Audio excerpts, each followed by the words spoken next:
years since the first episode of Beverly Hills 90210. 30 years since we walked the halls of West Beverly High. And since we all hung out at the Peach Pit. Relive it all with Jenny Garth and Tori Spelling on their new podcast, 90210 OMG. We get to tell the fans all of the behind-the-scenes stories that actually happened. Join them as they rewatch every episode of the beloved 90s TV show from the very beginning.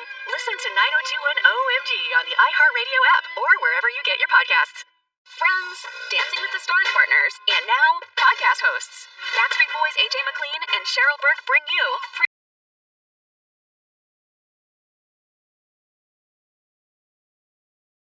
Pretty Messed Up. This show talks about pretty much anything, everything, love, life, drugs, sex, rock and roll, you name it. Pretty Messed Up doesn't hold back. It's a hot mess with the guidance, mentorship, and watchful eye of their friend Renee Elizondo. we get pretty deep and we just talk about everything. Listen to Pretty Messed Up on the iHeartRadio app or wherever you get your podcasts.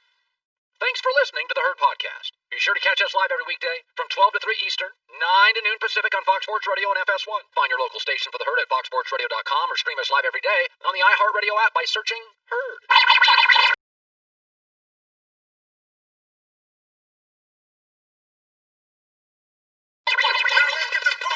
You're listening to Fox Sports Radio. Here we go on a Wednesday. Can't believe how many good topics today, live in Los Angeles. This is The Herd, wherever you may be and however you may be listening or watching. iHeartRadio, Fox Sports Radio, FS1. Nick Wright this hour. It is a pleasure to have you in. A lot of political things going on last night. The country is changing and moving, and Joy Taylor is joining us. We're not moving. We're just sitting here today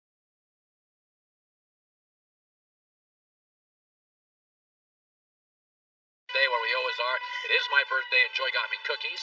Happy birthday. Thank you very much.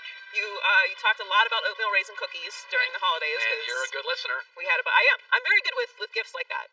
You're very good. Pay attention to I the learn details. things about you every day. I'm a complicated person. Very complex. Yes. So, something happened yesterday to Baker Mayfield, and I will say, it's not ideal.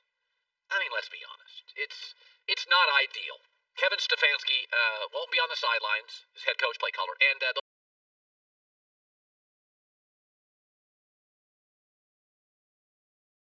be missing a really, really good guard and a backup receiver. It's not ideal. But let's not make any excuses. Baker gets rolled this weekend. He is officially a game manager, not a franchise quarterback. You know the difference, right? Game manager is everything's perfect for you, and you can win games. Case Keenum. Let's start with he's missing Kevin Stefanski. Sean Payton may be the best play caller in the NFL. It's funny, they didn't work as well with Taysom Hill as they did with Drew Brees. Kyle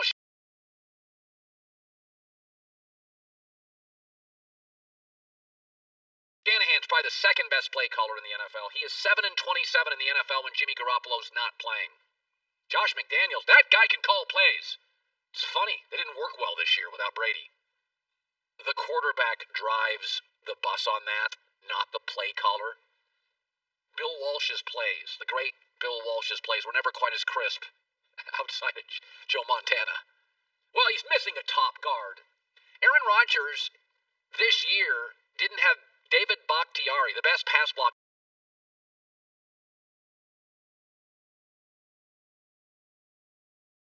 left tackle for several games, 4 or 5. He threw for 15 touchdowns and no picks. This past weekend, they didn't have David Bakhtiari against the Bears' pass rush and defense. He had 4 touchdowns, no picks, 79% completion percentage, 148 passer rating. Patrick Mahomes has not had Mitchell Schwartz, a Pro Bowl offensive lineman, since week 6. He's not lost a game. Think Josh Allen would unravel because he's missing a wide receiver who's a backup and a guard? By the way, Lamar Jackson's missing the best pure left tackle in football.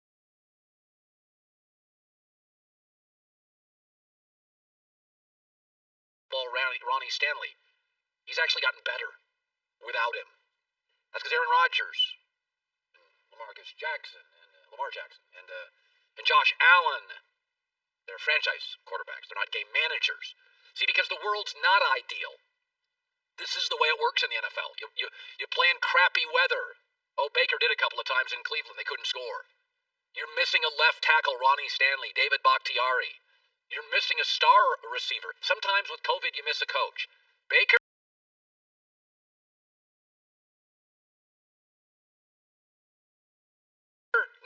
excuses. You get rolled, you're a game manager. I don't want to hear about a backup wide receiver and a guard.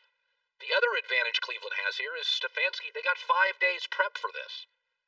So the quarterback coach, who's been around, really good quarterback coach, been around the NFL for over a decade, is going to call plays. The first 12 to 15 will be scripted. Those are the play calls. That's what the late Bill Walsh did. He scripted the first 12 to 15 plays, so the Niners played with a lead. Games are different when you play with a lead. Ask LaVar Jackson, great player, better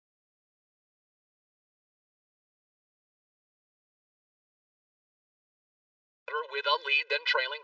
All quarterbacks, we've looked it up, done this topic, are better with a lead than trailing. And the first 12 to 15, Stefanski, Van Pelt, they'll be scripted. And then play calling is completely, utterly overrated. The other break the Browns get, they're playing the Steelers. There's no tricks here. Play calling's not winning the game. Players are winning the game. That's why the Steelers gave Big Ben and TJ Watt the day off. Their best players. They probably will run 75% of the same plays they ran last week, and so will the Browns.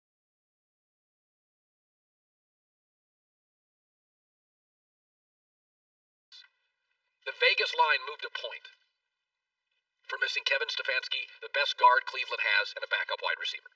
I don't want to hear about the excuses. I'm seeing all these built-in excuses. Josh Allen would not completely unravel if Sean McDermott wasn't on the sidelines. He was missing a guard and a backup wide receiver.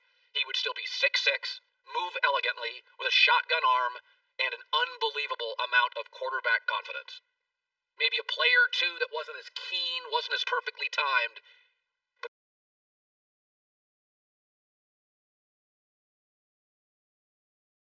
If Baker gets rolled, everybody in this league, Case Keenum, when everything's perfect, when everything's ideal, can win games and playoff games. Let's see you go do it. Go be a leader. So Trevor Lawrence, Clemson quarterback, has officially declared for the draft. That's not a big shocker. Fans often push back on the media. And I know I've heard it before. You guys are just hype masters. It's just about hype. You guys are hype, hype, hype. That's all you guys do is hype, hype, hype. And hey, I'm not listening. Over the course of doing 3 hours, 250 times a day,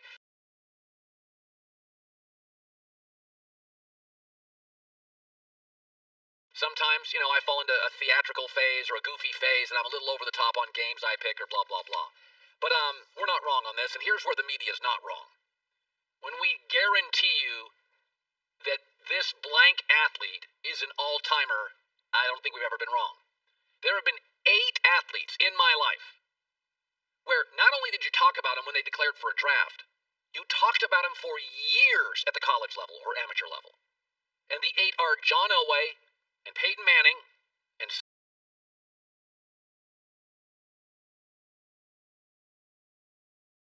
Sidney Crosby and Shaq and LeBron and Tiger Woods and Bryce Harper and Andrew Luck. I don't want to hear about Bryce Harper underachieving. He's a 6-time All-Star. He was the youngest unanimous MVP ever, Rookie of the Year, and hits the ball further than anybody in baseball has in a long time. He's great. And by the way, Andrew Luck won 11 games, with the worst offensive line and worst roster in the game, a terrible GM and a bad head coach. Tom Brady's great. He could not win 11 games with that unit. He couldn't. There's no way.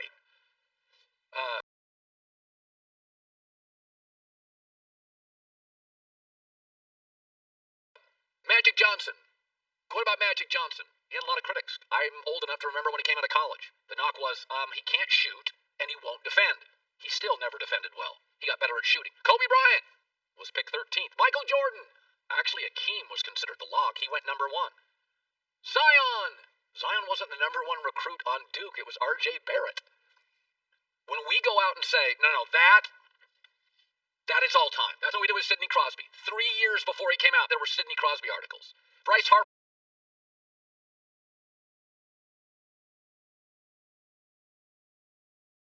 covered Sports Illustrated in high school. LeBron James, the chosen one. I remember Tiger Woods had an agent at 11.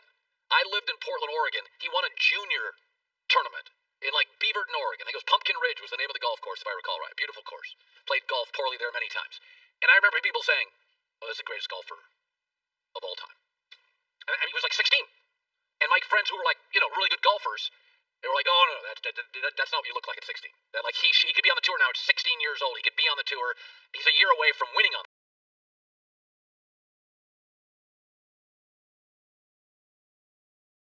the tour, and we all know he won a lot. So the media can sell hype. I'm not saying that we don't have problems and flaws, and we don't have, there's biases and political and sports and all that. We always take care of our sources more than we take care of the people we don't like. But this kid he's the ninth in my life. He's the ninth. Literally, we've been talking about him for 3 years. We talked about Jack. I can remember having a beer with the late Jerry Tarkanian. I remember this at Sharky's. That's the name of the club. He got a percentage of it for putting his name on it. And he said, "There's a kid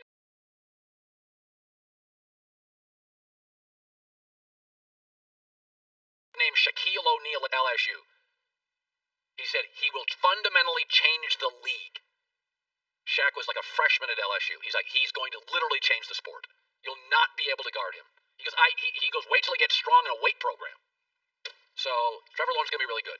With the right coach and GM, he's going to win Super Bowls. If they just screw up and get him average people, he's going to be a Pro Bowler. I said this last week. I said it was Zion, and Zion is not this good. I said Zion would be a top 25 player at some point in his first year, and he was. He'll be the 12th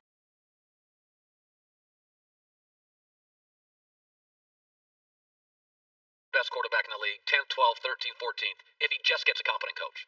A little protection and a competent coach right out of the chute. All right. Boy, I may not always agree with Skip Bayless, but boy, he was right today.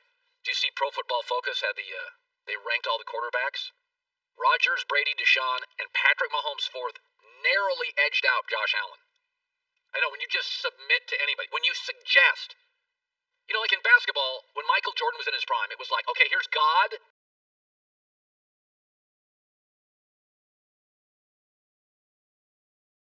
And everybody else. Like LeBron, it's like, here's LeBron, and then like Kawhi Leonard plays most nights, doesn't really communicate, and missed a game-winning shot last night, nobody cares. Like there's times when, like Wayne Gretzky, all right, let's stop talking. Mike Tyson in his prime for 7-8 years.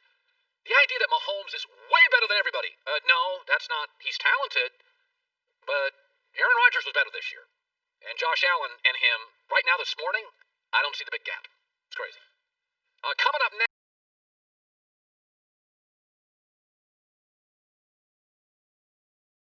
next, man, oh man, it doesn't sound like a risky hire, but I think it is. That's coming up. Be sure to catch live editions of The Herd weekdays at noon Eastern, 9 a.m. Pacific on Fox Sports Radio, FS1, and the iHeartRadio app. It's been 30 years since the first episode of Beverly Hills 90210. 30 years since we walked the halls of West Beverly High, and since we all hung out at the Beach Fit. Relive it all with Jenny Garth and Tori Spelling on their new podcast, 90210 OMG. We get to tell the fans all of the behind-the-scenes stories that actually happened. Join them as they rewatch every episode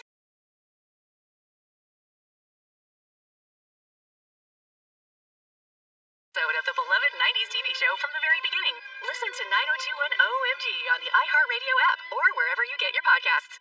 Friends, Dancing with the Stars partners, and now podcast hosts. Backstreet Boys AJ McLean and Cheryl Burke bring you Pretty Messed Up. This show talks about pretty much anything, everything, love, life, drugs, sex, rock and roll, you name it. Pretty Messed Up doesn't hold back. It's a hot mess with the guidance, mentorship, and watchful eye of their friend Renee Elizondo. We get pretty deep and we just talk about everything. Listen to Pretty Messed Up on the iHeartRadio app or wherever you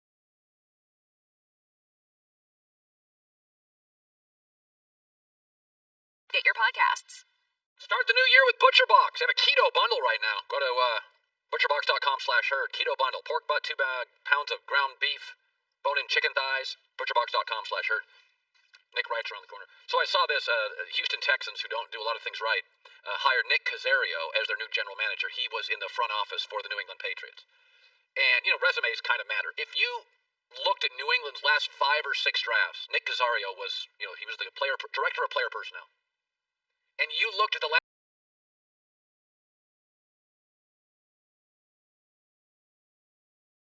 6 drafts of New England, you would not hire him. They don't draft well. There are certain companies in America that are run with what are perceived as geniuses. Tesla is run by Elon Musk. Netflix is run by Reed Hastings. Let me think. Amazon, Jeff Bezos. Google, a couple smart guys. And you can have a successful run at those places, but it's amazing how often people who think they're a little smarter than the boss leave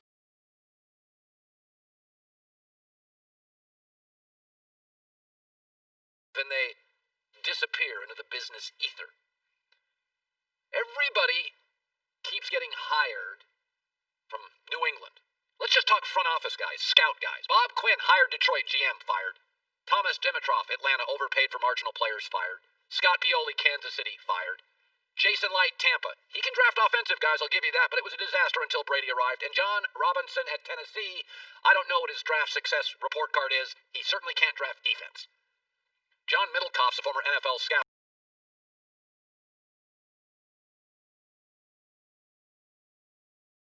He's on my podcast network. He got a text from a league executive last night which said, the team whose scouting staff is the least involved, New England, in the draft preparation of any NFL team, produces the most directors and executives. Not to mention, New England has very little draft success. Just because you work with a genius and have proximity to a genius, whether it's Elon Musk or Bill Belichick or Reed Hastings or Jeff Bezos or Howard Schultz at Starbucks, doesn't make you a genius. You can be part of a run. You would never, ever hire the director of player personnel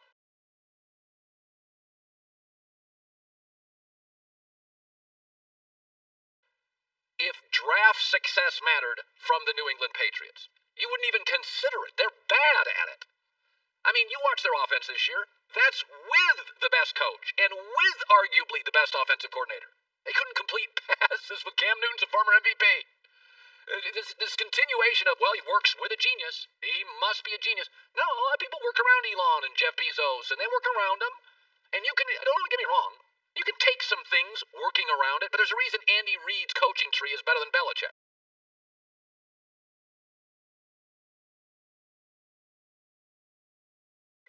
Andy Reid's not a genius. He's a great teacher of football. Ask Michael Vick, who knows him well. Belichick's, mom spoke 7 languages is more in the genius profile, and it just proximity to it doesn't equal it. So that is not who I would have hired as my director of player personnel. I wish him well, and maybe it's he'll be like Brian Flores, the needle in the haystack who leaves and hits it. But if you looked at resumes and draft profiles, you wouldn't even give that guy an interview. Joy with the news. No. Turn on the news. This is the Herd Line News.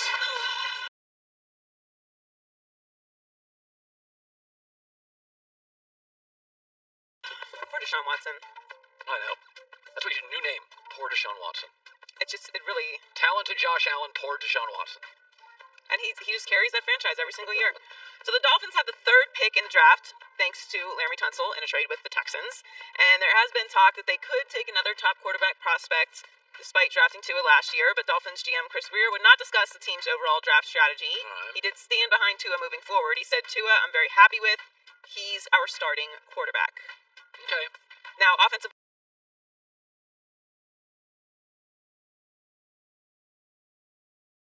coordinator Chan Gailey resigned after 1 season in Miami. There was a report earlier this week that was then retracted that he was fired. That was not true, but he has now resigned, so he's no longer there. All right. I don't know. I gotta be very honest with you. I don't feel good. I don't feel great. And here's why. I've been watching the Dolphins my entire life. Yeah. And we've gone a very long time without a franchise quarterback. I understand he's only played 9 games. I understand he's a rookie. Yes. But things move quickly, and Justin Herbert is great. Broke a rookie record for touchdowns this year. I don't want to hear about how many more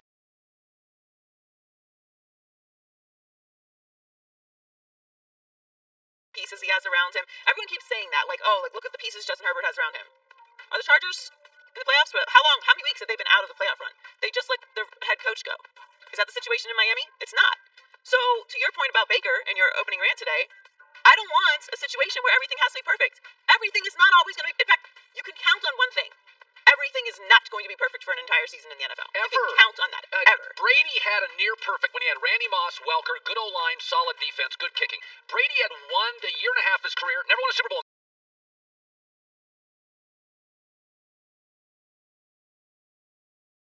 These years, when it was literally like, oh God, he's got everything, the deep threat, the slot guy, the running back. That is so, even Kansas City right now, Mitchell Schwartz is hurting. Their running backs are beat up. That's the way it works in the league. You can count on it. Yes. And even if there were some examples of it, why are you going to rely on the outlier? Let's focus on what generally happens, and it's that. I don't want a game manager, and I'm not saying that Tua is that, but I am panicking, and I don't think that is unreasonable. No. You wanted to see, you saw it immediately with Joe Burrow, you saw it immediately with Justin Herbert. And we're not talking wins. So if you go back to Josh Allen's rookie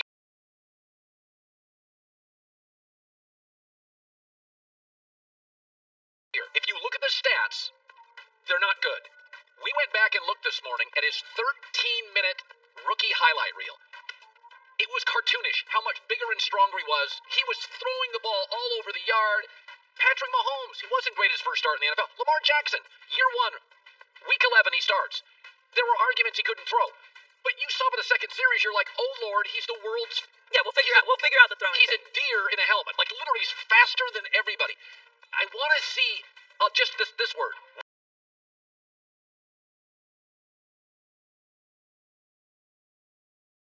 Whoa! Right. Just want a little whoa. That's all I want. I saw it with Burrow, Herbert, Josh, He's Mahomes. going to be compared to Joe Burrow and Justin Herbert for the rest of his career. Yes. So if the Dolphins do decide to stick with him, they better hope they're right, because they're not going to be in a situation where they're picking in the top 3 again with Brian Flores and this defense. It's not going to happen. So I don't feel good about it, but we'll see. Maybe I need to be more patient. Sam Darnold has said he hopes to stay in New York and be a Jet for life. But GM Joe Douglas isn't committing to Darnold just yet and suggested they won't wait to make any decisions until after they hire a new coach. Look, we've got a lot of decisions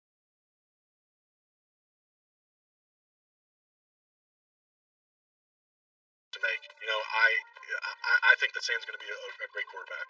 I think Sam has a very bright future in this league, and so you know, we're going to get a head coach in here. We're going to get together. We're going to talk about quite a few decisions, and so no, I'm excited about Sam.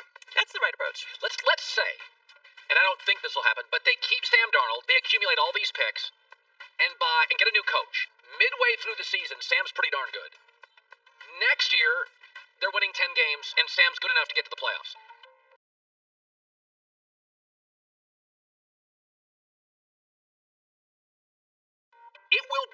We'll have to change how we think about quarterbacks. Because, I mean, Sam right now is regressing and a mess. So if they did stay with Sam, got the right coach, I mean, Joe Douglas, I've known Joe for a while. He's really smart. He's going to work as a GM. He had a very good draft last year. They have so many picks now. If they hit on 75%, he's going to have 6 new starters over the next year.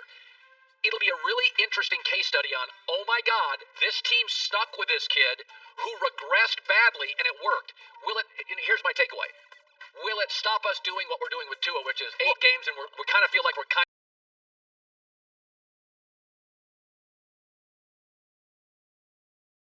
bailing a little? The difference between Tua and, say, someone like Mitchell Trubisky over the past 2 years and what's happening with Sam Darnold and the Jets is the Jets are in a total rebuild in every phase of the game. And haven't gotten any of it right. Right. That's not the Dolphins. That's not Chicago. That's Dolphins have a great defense. They probably have the defensive player of the year. Bears got a lot of good players. Bears have a lot of good players, a lot of talent. And I mean, I feel like the Bears have had a Super Bowl level defense. Like, that's a defense you can win a Super Bowl absolutely. for the past few years. So if you have one side of the ball that's ready to go, that doesn't need a whole lot of tweaking,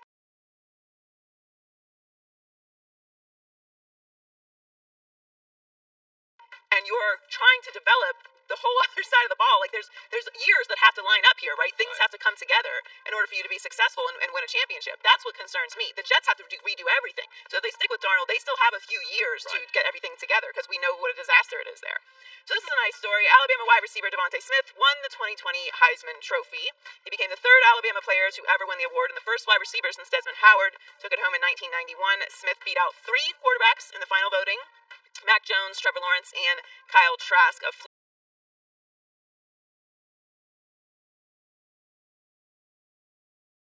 Florida. He had an incredible season, 105 catches, 1,641 receiving yards, 20 receiving touchdowns, leads the FBS in all 3 categories, and he set an SEC record for career touchdowns and an Alabama record for career receiving yards.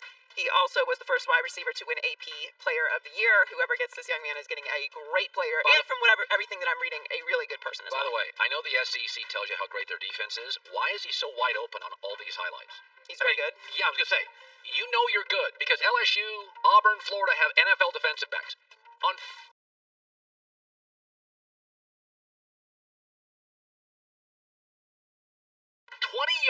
20-yard patterns, he's open by 4 to 5 yards. Like, you know you can run. That's like the old Jerry Rice thing where everybody said he wasn't fast, and I was always like, why is he so wide open? Because he ran such great routes. Jerry was the first receiver we ever talked about that didn't slow down in his cut. He ran a 4.5 all the way through the route. And this kid, look how wide open he is against NFL talent. Georgia, Florida, Auburn. He's brilliant, and I really loved his interview after their win. You can tell he's ready for the NFL, just the way he speaks. He's very poised.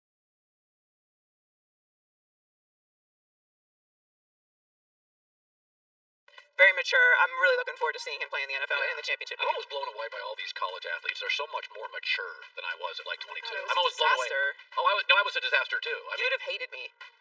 oh, I think I hated me. Everybody hated me, including possible. me. Joy Taylor with the news. Well, that's the news. And thanks for stopping by. The Herd Lie News. Nobody hates Nick Wright. Mercedes-Benz, the best or nothing. He is the host of First Things First. Okay, so, oh boy, yesterday I went to Twitter and it was just, oh, Browns can't win.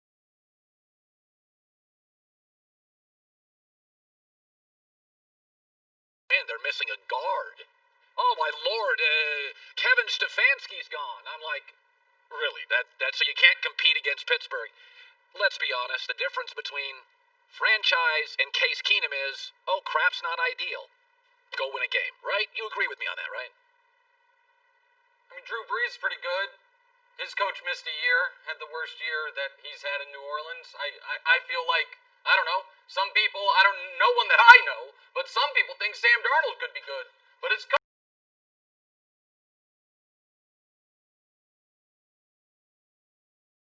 screwed him. So I don't know. I have this weird opinion that coaching in the NFL matters. And so I do think losing your head coach days before a playoff game makes it harder to win. Now, I'm going to actually turn it on its head. Here's why, Colin. This is good for Baker Mayfield. He plays now this game with less pressure than any quarterback in the AFC playoffs will have this entire postseason. LaVar has to win a playoff game. Tannehill, if he doesn't win, people are going to be like, you got Earl Campbell 2.0. You can't win. Mahomes.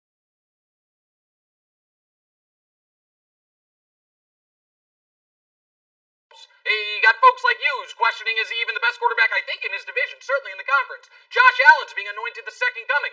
Philip Rivers and Big Ben could be the last playoff games they ever play in. Baker Mayfield is now on a free roll. If they don't win, they're on the road against Pittsburgh without their head coach. You can't blame them for it. So I think he can play free and clear without the burden of being the number one pick and without the burden of America's sports voice constantly rooting for his failures. So I think it's actually could be a good thing for Baker, but I disagree that losing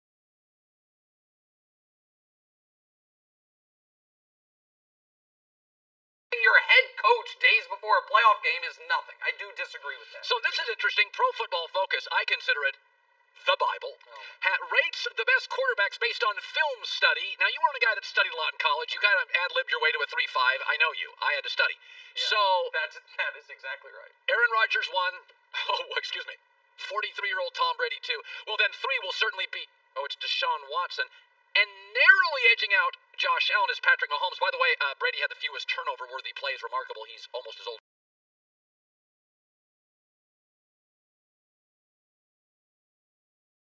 as me. So can you at least acknowledge that whereas when Jordan and LeBron play, there's like God level and everybody else. But we have a lot of gifted players in the NFL. An amazing amount of quarterbacks that I can't take my eyes off. And Mahomes is just one of those. No, I can't acknowledge that. I can't believe you're saying it. All right. It is maddening. There's one quarterback in the league that can look eye to eye with Patrick Mahomes and say, you know what? If you play your best and I play my best, I think it's a push. That's Aaron Rodgers.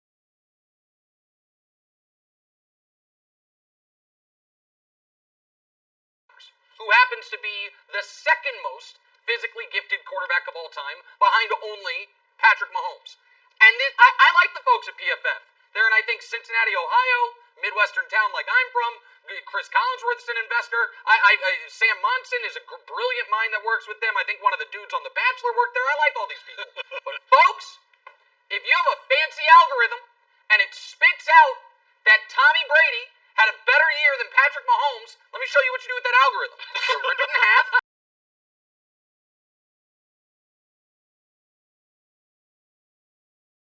Just throw it in the trash, and you make a new one. Because that, my friends, is insanity. Deshaun had a great year, fine with it. Rodgers amazing, no problem. I know you love Josh Allen. But if it says Tom Brady was the second best quarterback in football this year, he was the second best, no, he was the best quarterback in football this year among the quarterbacks who forgot what down it was. Aside from that, I throw this rating out. Okay, so I didn't catch it fully this morning, but you had a tear thing. You like this. Despite the fact you're married to a beautiful woman and got a bunch of kids and should pay more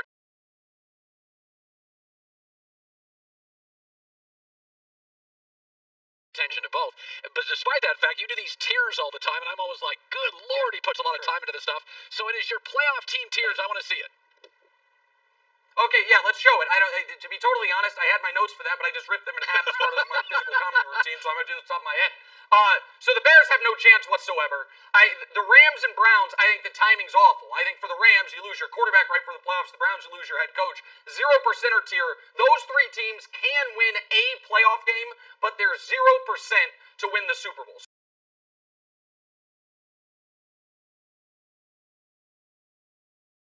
So then you have 8 teams that in theory could win the Super Bowl. I put Titans, Bucks, Bills on the fear factor tier, which is this. You remember that old show Fear Factor? It's like, hey, jump from semi to semi to win $100,000. Seemed dangerous, but then I think the contestants figured it out. They're like, wait, this is on NBC. They're not going to let me die. So it was fake fear. You weren't actually afraid. That's how it is Titans, Bucks, Bills. Titans defense is too bad. The Bucks can't handle a pass rush. And deep down, even Bills Mafia knows Josh Allen ain't winning 4 playoff games in a row. Championship caliber, I think the Saints, they're going to get the healthiest Michael Thomas he's been all year. The Seahawks, if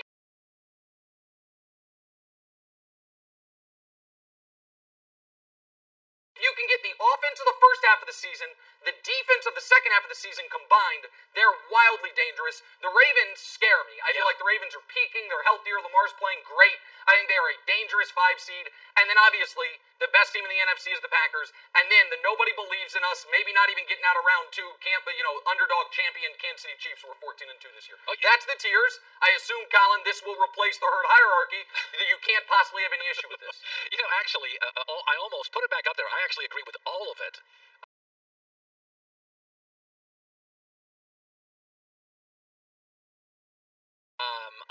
I would say I would put number 1 contenders. I'd put Buffalo and Green Bay. By the way, I think the 3 best teams in the league are Kansas City. Well, they're Buffalo, Green Bay, Kansas City. We just mixed that up. I do think New Orleans having to play with an old quarterback in Lambeau if it's cold and windy is really a tough ask, but I do think their roster's amazing. I don't think it's that crazy. I think you're giving Seattle too much love. Their offense is a mess for a month. They can't pass, and I think you're giving shade to Buffalo, but I don't think it's terrible. I actually think you spend a lot of time on that, and I'm not going to rip it to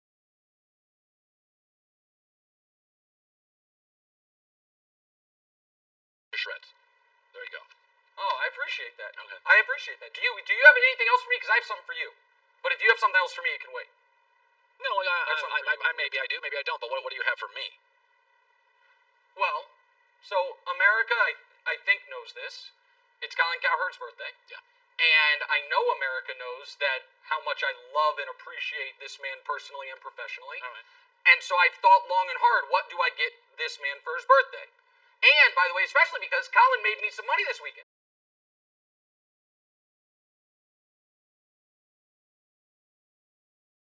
Colin made everyone some money this weekend. Said, hey, little taste on Ohio State plus 7.5. And your old buddy Nick Wright said, take it a step further to Ohio State on the money line. That's a little triple up the money. So I finally had the requisite funds to get Colin Cowherd a birthday present with a man of his stature. So if we could have one of my friends at the Herd staff bring it out to you, I'd like to debut it right here because you know how much I love you, you know how much I respect you.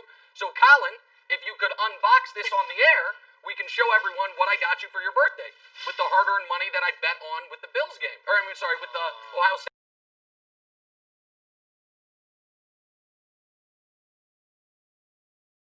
game. Oh, you see, Joy? Joy, it's ketchup and mustard because that's getting sprayed on him when old Philly Rivers knocks out Josh Allen. That's expensive ketchup and mustard. That's what that is. I thought this was going to be sincere. You almost convinced us with the slow So talking. basically, if Buffalo cannot win a playoff game on the air, and I don't know why I'm not into this stunt stuff, there's a mustard gun, ketchup gun, and I get. Yeah, I think we'll just fill those up, actually. Yeah. Won't, So I will say, as an honest birthday present, as an honest one,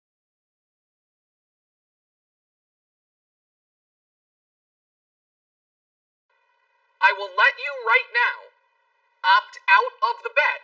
All you have to do is say Josh Allen will never be the quarterback Patrick Mahomes was I won't say that. his rookie season. That's all you got to do. Would you like to opt out of the bet as a birthday present? Would you like to? No, Joy, what is your take on this? I hated this bet from the beginning. Okay. Buffalo's going to beat the Colts. And Kansas City is also going to Well, win. then you can't lose. Well, there's a If Buffalo beats the Colts, you can't lose. I know, but there's a risk factor here, and I am Look of at the this.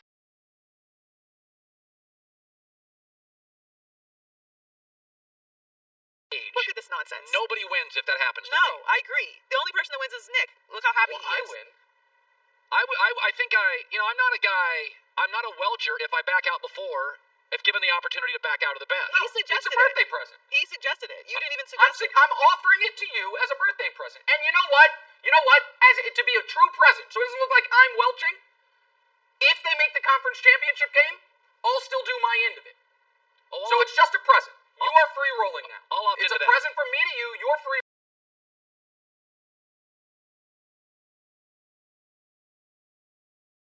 rolling. And if they make the conference championship game, it still happens to me, so it doesn't look like I'm scared. Because I might be scared of a lot of things. Josh Allen winning consecutive playoff games ain't one of them. So I'm still on the hook. You, on the other hand, don't worry, you can watch that game in peace. Happy birthday, my friend. Joey makes the decision. I approve. I do not want to see America's media icon sprayed with mustard and ketchup. But he I still... was literally going to volunteer as tribute if this happened. Like, because I've done these hacky, goofy things before. So I was going to take the L for you. I had a lot of people reach out and tell me you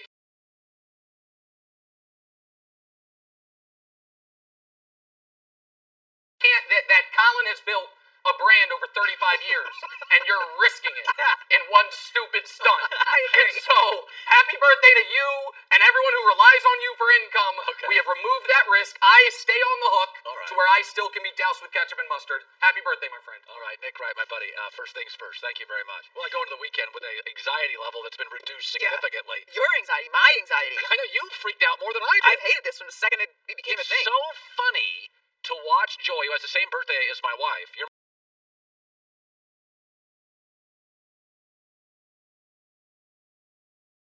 You guys, you have been so nervous about this. Yeah, I'm Behind the scenes. I'm very protective of you, Colin. It's incredible. You have been so nervous about this. I'm very loyal and very protective, and I don't like people to take L's, and that is an L. That's just an L in the bet and that. Nobody wants to see this. Okay. Hey, Jerry Jones is, I can't laugh too hard. I still have cracked ribs.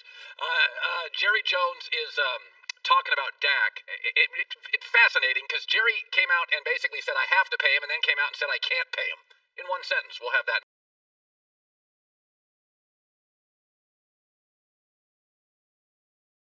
next. Be sure to catch live editions of The Herd weekdays at noon Eastern, 9 a.m. Pacific. M-Drive Powerful Ingredients. Backed by science. mdriveformen.com today. Check it out. Take a supplement every morning.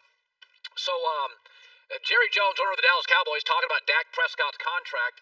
First, he announced his love devotion and, frankly, concerned that he doesn't have a lot of leverage with Dak in negotiations. I don't know how you could have any more leverage his evolving into an NFL quarterback.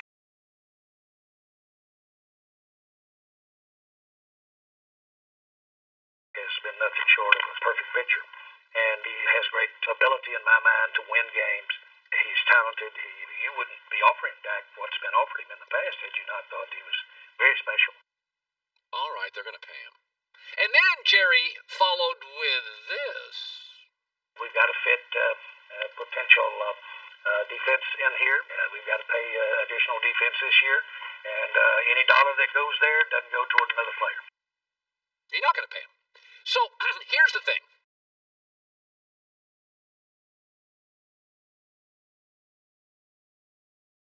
Is sometimes you get caught off guard. We all do in life, in business, and sports. Something happens that's never happened. Remember that if you go to YouTube and look up the play, Stanford, Cal, the bands on the field. I gotta be honest with you. If you didn't prepare for that as a special teams coach, I'm gonna give you a pass on that. But if it happened like every couple years where the band was on the field, you'd be like, yeah, it's weird. Every time we play Cal, there's a band on the field. Precedent matters. History matters. So we looked this morning. Name the last NFL quarterback that won a Super Bowl with a top 3 salary in the NFL.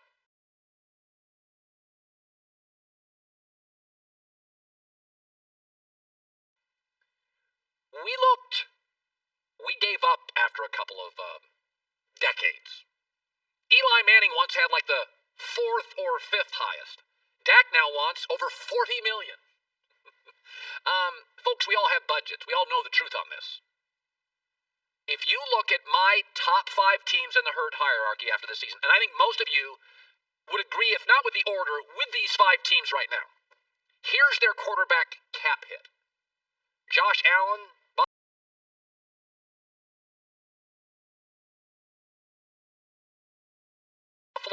30th. Aaron Rodgers 10th, Drew Brees 8th, Mahomes 32nd currently, Lamar Jackson 39th. You cannot win Super Bowls. Brady took pay cuts last 3 contracts. You just can't do it. I mean, you find me a top 3 quarterback. I've said this about Mahomes. Brett Veach is a really good GM. Once you pay Mahomes $40 million, you're going to lose one of your best offensive linemen, one of your best corners, and you can't have 2 great pass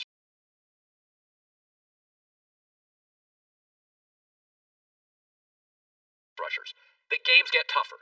And then there's going to be some young quarterback like a Josh Allen you don't have to pay for 2 more years, and they're going to take your best corner, and they're going to take your best pass rusher, and you're going to wake up and go, they got better players than us, and they've got a good quarterback. So, I mean, we all have salary caps in our life. You spend too much for the kitchen rebuild, you don't get a second vacation. You want a really nice car to lease, maybe you don't get a vacation. This is we got a precedent. I'll say, Joy and I talked about this yesterday. I'm not here to tell athletes to take less. I'm not. But boy, $32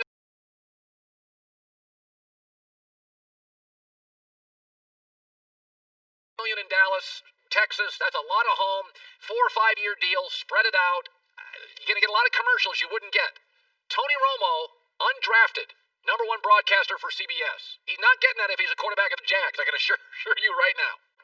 Nearly 600 years after the invention of the printing press, the most important book in the history of the world has arrived. That might be overstating things. Stuff You Should Know, an incomplete compendium of mostly interesting things. It will change your life forever. Well, that's not necessarily true.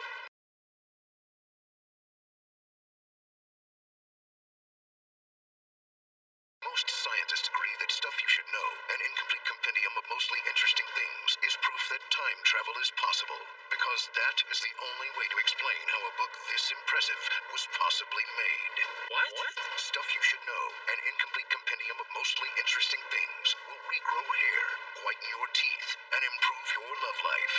That's just not at all right. Well, the love life part, maybe, if you find someone who thinks smart is sexy. Stuff You Should Know, an incomplete compendium of mostly interesting things, available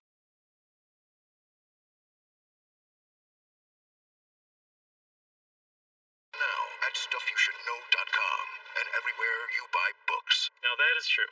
It's been 30 years since the first episode of Beverly Hills 90210. 30 years since we walked the halls of West Beverly High, and since we all hung out at the Beach Fit. Relive it all with Jenny Garth and Tori Spelling on their new podcast, 90210 OMG.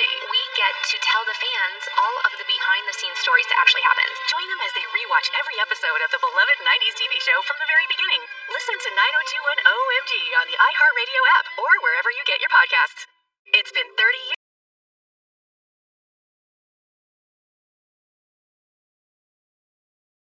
since the first episode of Beverly Hills 90210. 30 years since we walked the halls of West Beverly High, and since we all hung out at the Beach Fit. Relive it all with Jenny Garth and Tori Spelling on their new podcast, 90210 OMG.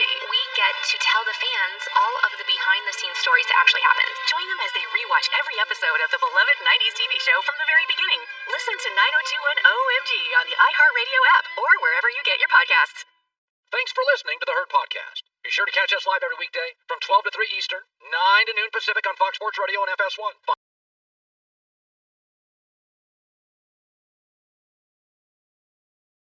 Find your local station for the Herd at foxsportsradio.com or stream us live every day on the iHeartRadio app by searching Herd. You're listening to Fox Sports Radio.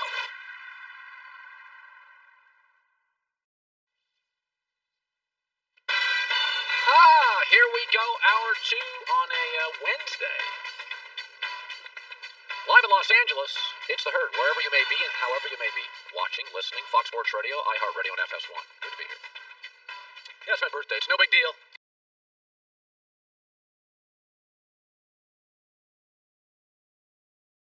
No reason to mention it to anybody. No big deal. I'm having banana cream pie tonight. You're not actually a huge birthday person. Not really. No, after you're 11, I think it's time to get over it. But nonetheless, there are people in my life. It matters a lot too, and I want to be aware that not everybody sees the world as I do. Well, that's nice that you do that, because some people who aren't birthday people are really cranky about it, and that makes it not fun for everyone else. Yeah. And really, your birthday is about everybody else. Yes. So it's some people. That's it's like there are certain things that I'm not really an award person or a date person in terms. I don't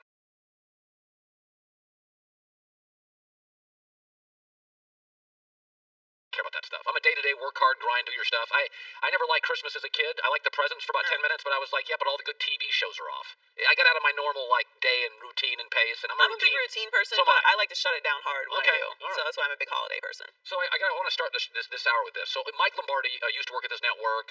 He's a former GM, Belichick guy. I think he works at the Ringer now and writes books and stuff, and he's got podcasts and stuff. And it's interesting. He's always been a big culture guy. Culture over strategy. Culture. And he was ranking the 6 job openings, and he had the Jags one, the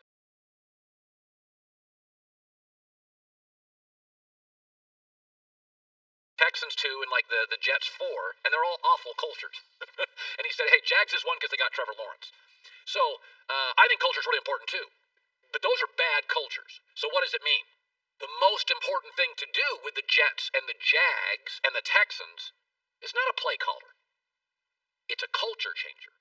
Urban Meyer is easily the most qualified culture changer. Now, I know there's Urban Meyer skeptics. Peter King on my show yesterday.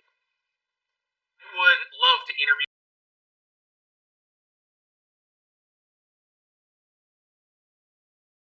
Urban Meyer for an NFL head coaching vacancy. You know, how are you going to like losing in Jacksonville? And I'm not saying you can't win in Jacksonville. You can. But you will undergo significant days and weeks and maybe months of losing. Brian Dable and Eric Bieniemy are great potential play callers and hard workers with experience. They've never changed a culture. Well, Colin, Sean McVay did not get his job because of his playbook. He walked into the office.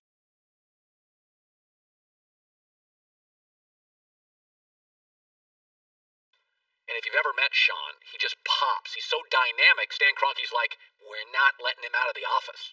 What about Matt Rule? To my point, he's a culture changer. He went to Temple and Baylor, bad football programs. You didn't give Matt Rule the job in Carolina, and I thought he had a very good year despite not winning much. He changes cultures. Because I agree with Mike Lombardi. I think culture over strategy, over play calling. You got to change the culture. The greatest culture changer in the history of college football was Barry Alvarez at Wisconsin. They were a terrible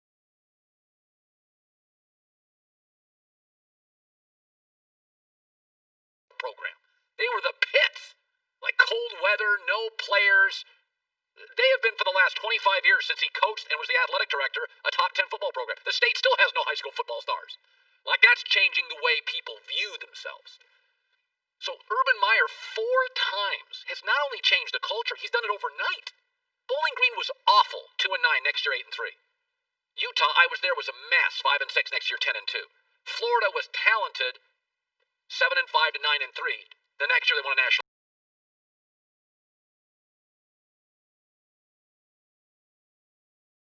title. Ohio State 6-7 to 12-0. That's just not changing a playbook. That is changing the way young people view themselves. How the program sees itself. You've got to have confidence. That's what Urban does. He is a culture changer. Now, by the way, not every coach needs to be a culture changer. Let me give you an example. When Matt LaFleur got the Packers job, you didn't need a culture changer. Packers culture's fine. Packers win all the time. You had Aaron Rodgers. You didn't need to change the Packers culture. What you needed to do, you needed a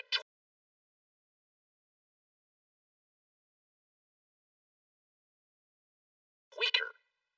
You needed somebody that could get in there, Matt LaFleur, and kind of connect progressively, young, good-looking, smart guy with a young, good-looking, smart quarterback. Just kind of tweak it. Just kind of tweak it a little bit. Kind of refine it. Make push Aaron a little bit. Make Aaron just a little bit uncomfortable. They didn't need an overhaul. They didn't need a culture changer. By the way, I don't think the Chargers need necessarily a culture changer. They may just need a play caller. They led in most of their games this year. Competing and leading was never a problem. Holding the lead was.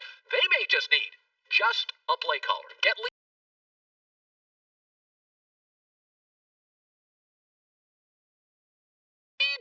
figure out how to get first downs. That was their issue late. So, I get, and Urban's not a fit for everybody. He would be, I'll give you an example. I don't think Urban Meyer would be a great fit with Aaron Rodgers if he would have gone to Green Bay. He's too big. He's too powerful. I mean, he comes in there and just blows through the door. He may have been too much. I'd say the same for Sean McVay. Sean McVay's system and style, Aaron would have been, whoa. I'm good here. I got Super Bowls. The Rams, post Jeff Fisher, needed somebody to blow through the doors, change the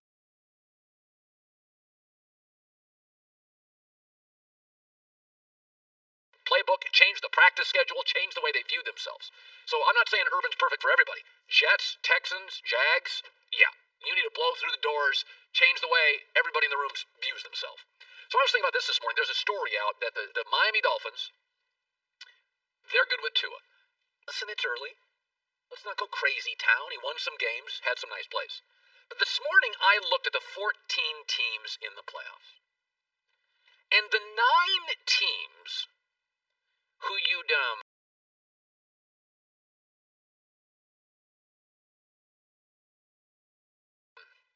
kind of think should be favored to win games this weekend. The Chiefs, the Bills, the Steelers, the Titans, the Ravens, the Packers, the Saints, the Seahawks, Buccaneers. What do they have in common? 9 of the 14 teams. Those are all A's. Bruce Arians may be an A- to a B+. McDermott, Tomlin, Harbaugh, Vrabel, Reed, Matt LaFleur, Sean Payton, Bruce Arians, Pete Carroll. Those are A coaches. Arians maybe A-, little risk-it biscuit thing. And the quarterbacks, don't you dare scoff at Ryan Tannehill. Since he started last year, week 7, he's a Pro Bowler.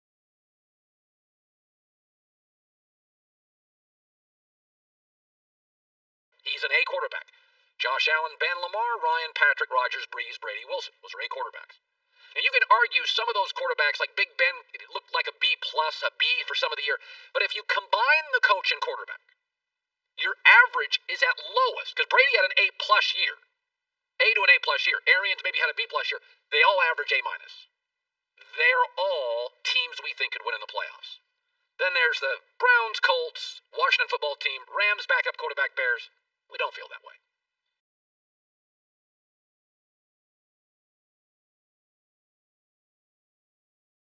So here's my issue. Brian Flores appears to be an A. It's early, but I'll give him that. Tua right now looks C-. The problem is his ceiling looks like C+. He's small. He is not hyper-athletic. His arm strength is okay. And I'll give you an example. It's not about winning games.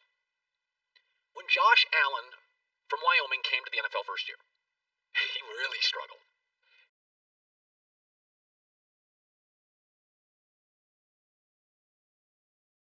It was some ugliness.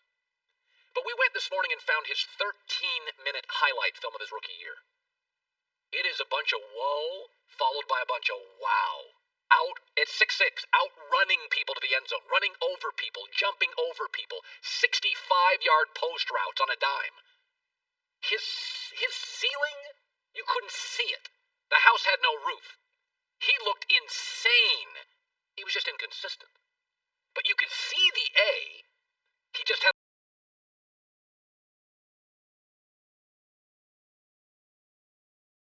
a lot of D. So the average was about C-. If you went and found Tua's 13-minute highlight film as a rookie, there'd be about 4 minutes of it. And then at the 4-minute mark, Ryan Fitzpatrick would come in on that tape and finish it out. That's the problem. Is that if Flores is an A, Tua could be a B+, A- and get you into that A- needed average coach quarterback that we see as a Super Bowl team. But if your ceiling looks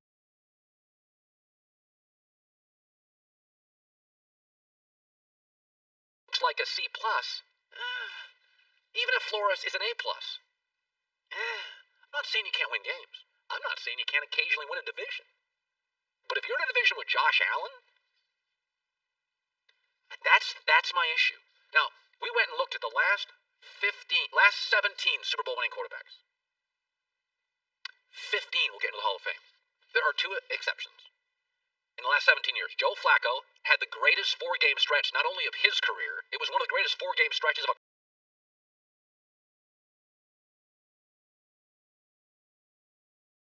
quarterback's career. And then Nick Foles had his best game as a pro, and since then it's been nonsense.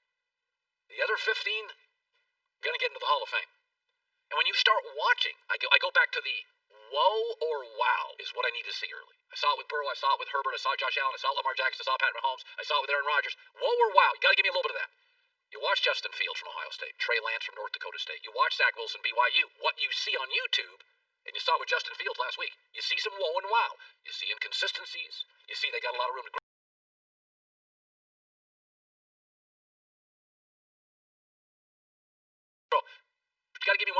times. Hopefully both a bunch of times. Whoa, wow, oh. I just don't see it. I see B minus C plus. Size, arm, escapability. Maybe I'm wrong. It'll be the first time. It doesn't happen. It didn't frequent. But, I don't know. Stuff I worry about. 9 of the 14 teams that you think have a chance to win a playoff game, the head coach and the quarterback combo is in that A plus. Andy Reid and Mahomes, A plus. McDermott, Josh Allen, A. Brady Arians, A minus. That's kind of where you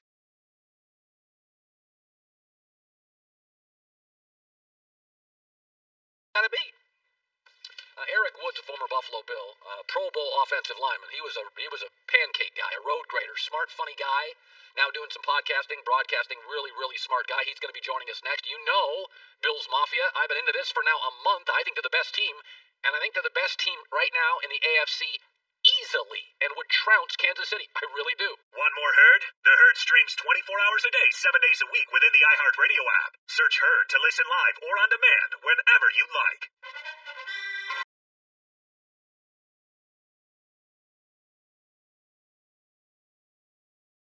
Saturday on Fox, MVP candidate Russell Wilson leads the Seahawks against Aaron Donald and the Rams. It's all part of Super Wildcard Weekend, Saturday at 4 Eastern, 1 Pacific on Fox and the Fox Sports app. I bet the Rams 4.5.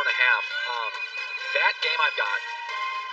I just think, I don't know how, Seattle right now is a mess. They can't figure it out offensively. Yeah, I don't know which way to go in that game. Yeah, there's so many teams I like, as I've said for the last month. I think Buffalo's the best team in the NFL, and I think Green Bay is the only one right now that would give them a game. I mean, that's how strongly I feel about it. You know, I've said this.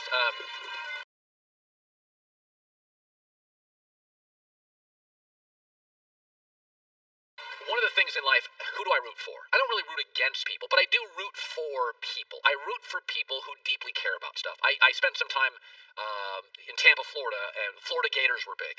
And I've always said this about SEC fans. They care more. They want it more. It means more to them to win. Here out in LA, UCLA, win, lose, beats is still nice. But in the South, it matters more to them. So I don't think it's great for the sport that they dominate it, but it makes me happy that they care that much. And I would say that about Green Bay or Buffalo.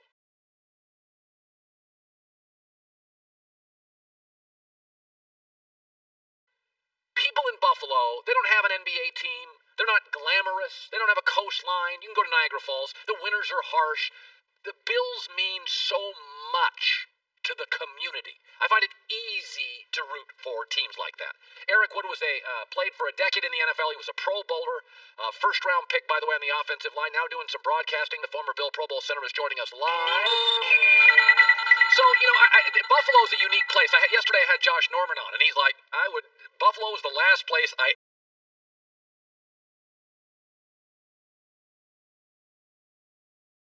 ever wanted to play, and he's like, I'm having the time of my life. Eric, explain to people, and I've never been to Buffalo, but explain to people what it's like to be a member of the Bills. It's pretty special, and you just hit the nail on the head when you said places like Green Bay and Buffalo are different because it is a smaller town. There's not as much to do. When we leave the stadium at night, there's more people getting together. It's that more family atmosphere. You've heard Sean McDermott talk about it a lot. But when the free agents come into Buffalo, they're always amazed by what the family culture is in Buffalo.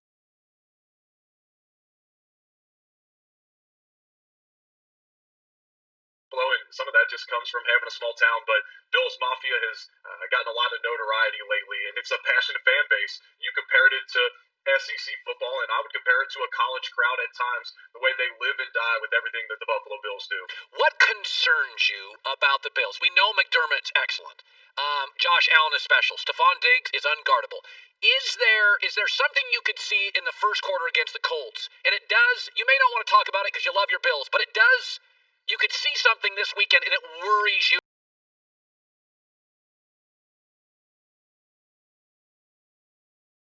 about this favorite in round one. Yeah, they've just played so loose and so good these last 6 weeks that any adversity early on could maybe remind them back to that 16-0 playoff game last year when they had the lead on Houston, and they ended up not being able to complete it. So just something getting them tight, because right now they have it absolutely rolling on both sides of the ball. So could Indianapolis come out and Frank Wright, the former Buffalo quarterback, could he go up there with his team that rushes the football well, suck the life out of the ball a little bit? They're number 2 in the NFL, the Colts are, in turnover difference.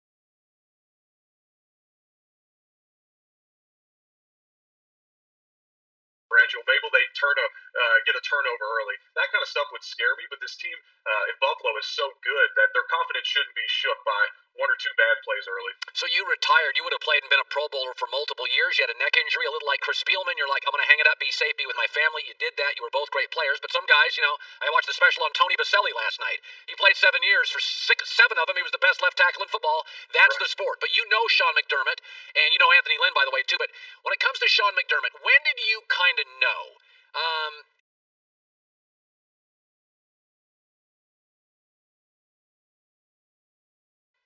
You still have a lot of connections there. What's his secret sauce? Every coach has a thing. McVay's dynamic. Belichick's intellect. What's McDermott's secret sauce?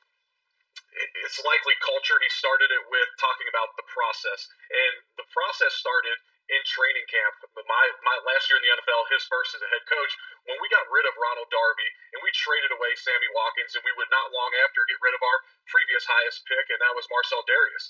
But what Sean McDermott wanted to do was get guys that fit his certain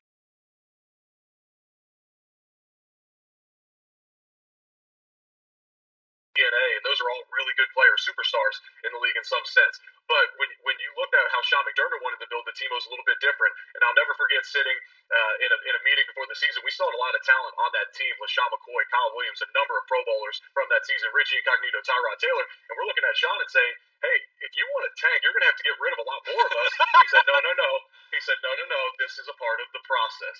And people in Buffalo, there's shirts about it. There's Joel Embiid references to it, but it truly has been about the process there, and that is setting up a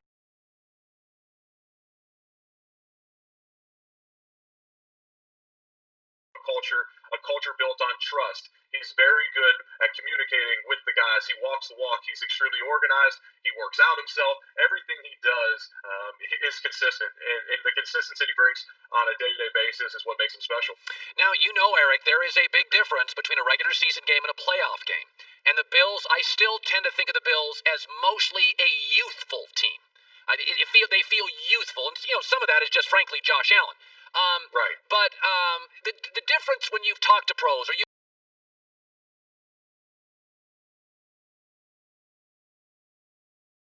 experienced from regular season intensity to playoff intensity. Yeah, so I only got one experience at a playoff game myself in 9 years, but we did break the 17-year playoff drought in my final year, which was pretty special. But it does go up a notch. It feels like a primetime football game where the defensive line all tries a little bit harder. It feels like that, but it's everybody on the team. And when it's go home, win or go home, there's just so much on the line. Luckily for these guys either experienced the game in early 2018 that I was a part of the playoff game, or last year.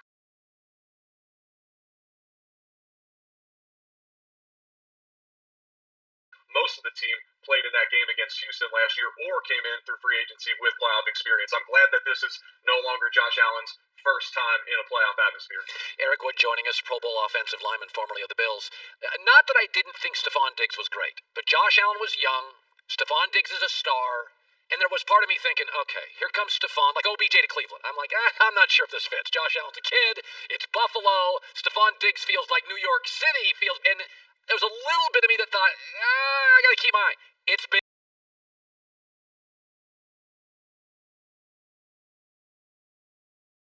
great.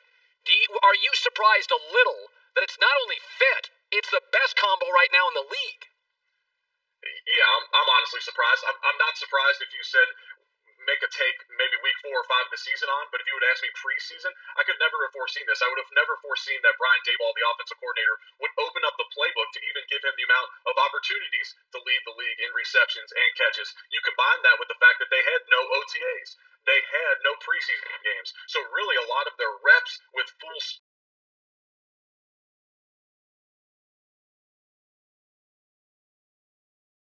was happening in games, and we got to see them grow throughout the season to where this last month of the season, Stephon Diggs is virtually unstoppable. Yeah.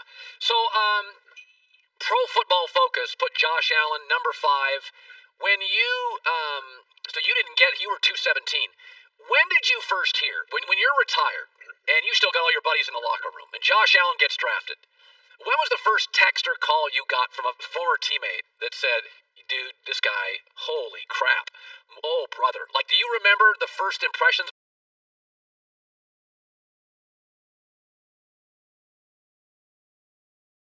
former teammates? Let me start off with this. My first interaction with Josh Allen was I was with Ryan Fitzpatrick down at the Masters in early 2018 prior to Josh getting drafted. They have the same agent. We connected down there, and my career had just ended from the neck injury, which came out of nowhere. So for me, I was thinking, hey, I just signed a contract extension with the Bills. Maybe I get a young guy to pour into, especially at the quarterback position, to where one day my kids go back up to Buffalo like, hey, that's Danny's buddy, whatever it may be. I meet Josh Allen, and I thought, I'm not really going to be bitter about this season at all unless they take Josh Allen and he's a stud.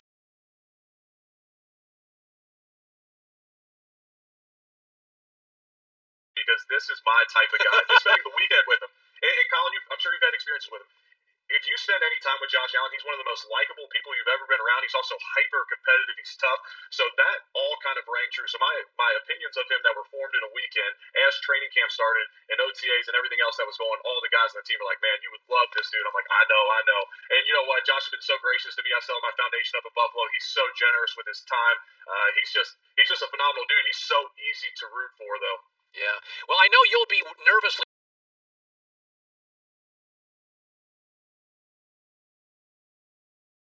watching this game because I know how much Buffalo means to you and your charity and your family, and I know you're going to be watching this thing getting anxiety like you're playing in it. I'd love to have you on again, Eric Wood.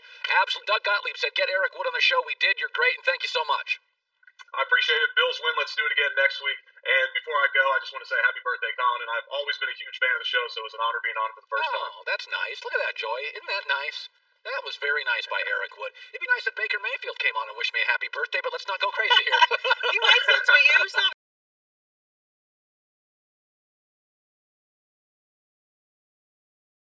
day left. Yeah, that's right. Baker. Now that would be good TV. That would be great content. Yeah, yes it would. Thanks, buddy. Nice talking to you. Eric Wood. We're going to have him on again. All right. That was fun. Joy, take it over the news. Turn on the news. This is the Herdline News, sponsored by Mercedes-Benz. The best or nothing. Well, the Browns obviously have gotten a lot of bad news this week, and wide receiver Rashard Higgins and offensive lineman Jedrick Wills were reportedly cited for drag racing close to the team's facility on Tuesday. Both players have seemed to shrug off the incident, and now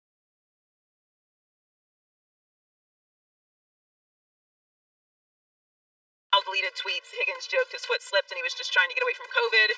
Wills also tweeted that people were blowing it out of proportion. The Browns said they're aware of the incident and will gather more information and handle the issue appropriately. It seems as if the two of them were at a light and they tried to speed out. It's blowing a little bit out of proportion. A little bit? This is a non-story. Yeah, I mean, this is basically me at every light in Los Angeles. I'm going to give 22-year-old guys in their new cars looking at each other in a stoplight 4 seconds of pedal to the metal. I'm going to give them a pass on this. Yeah, Jedrick tweeted, so nobody has ever tried to beat someone off the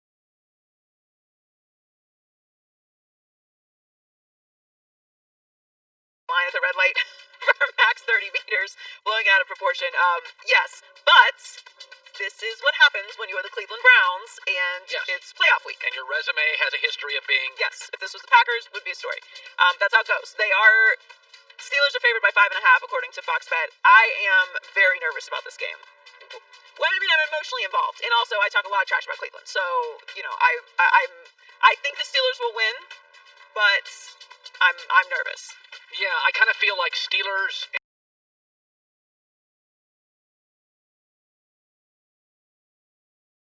and Rams plus 4.5, Steelers minus 5 feel like strong plays to me. I actually think, I don't know why, sometimes I don't have the courage to just say, like when it comes to betting, I kind of feel like Baltimore's going to destroy Tennessee, but I just can't say it on the air. Baltimore's been on fire for 5 weeks. Tennessee is a completely week-to-week, quarter-to-quarter is a different team. But I would say, first of all, Pittsburgh should win because they have a head coach who's been here multiple times and a quarterback. If you're just going on experience,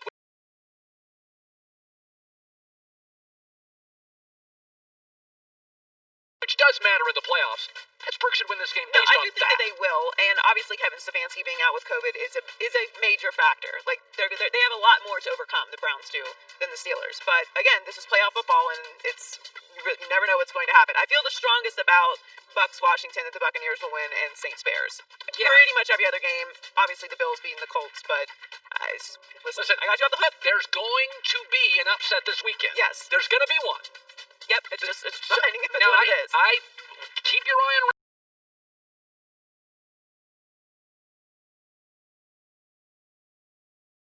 over Seattle. Well, Seattle's offense they cannot throw the ball the last month. The Rams are still waiting to see if Jared Goff will be able to play in Saturday's game against the Seahawks. Sean McVay said Goff's recovery is coming along well, but no decision has been made about whether he will start. You know what?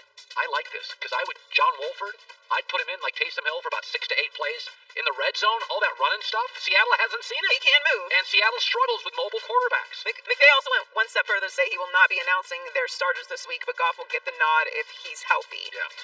Jamal Adams will also be a game day decision for Seattle. Pete Carroll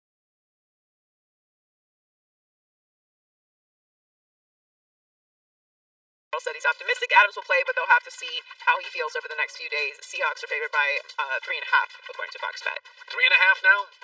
Very I still think the Rams are the better bet. So Trevor Lawrence made it official today. He announced he is leaving Clemson and will enter the 2021 NFL Draft. He finishes his Clemson career third in passing yards and second in touchdown passes in school history. He led the Tigers to a national championship in 2018 and only lost 2 games as the team's starter. One of them to the best college team arguably ever. Yeah. I am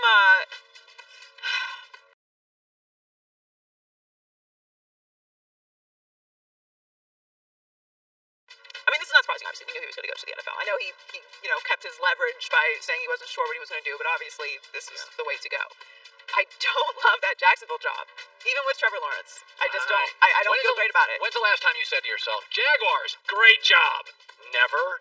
I mean, their defense a couple years ago, but I never felt good about Blake Bortles. I don't, and also, I went to a Super Bowl there one time. It's a college football. It's just not even. It's just a college football high school market. They don't like in Green Bay. If you go on a 2-game losing streak, you can't go to the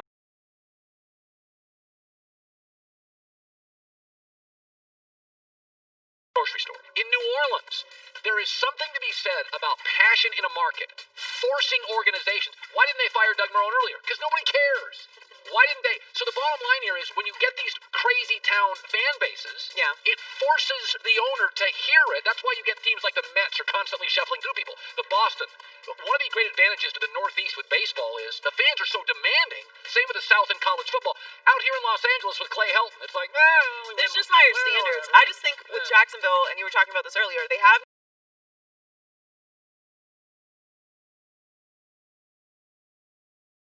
culture, so you have to bring in someone who's going to build a culture there, and I don't think it's fair to be skeptical about it. To your point, what have you seen from Jacksonville? It's the same with Cleveland. It's like, I think Stefanski's done an incredible job with them. Honestly, still with the Bills. Like, the Bills have been unbelievable this year. They still need to get over that playoff bump. Lamar Jackson needs to win a playoff game. Like, there comes a point where you need to take the next step, and Jacksonville getting the number 1 overall pick in Trevor Lawrence, who everyone thinks is going to be a legendary player, right. He's still not enough. Yeah, rabid fan bases are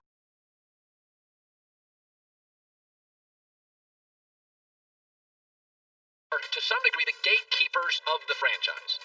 Yes. Alabama fans are the gatekeepers. They're the ones that got Mike Price fired quick, or they get whoever it is. So Jacksonville, nobody cares. And so you can I see it all the time in Los Angeles with college football. I'm like, boy, I'd make a change there. Lakers, Dodgers.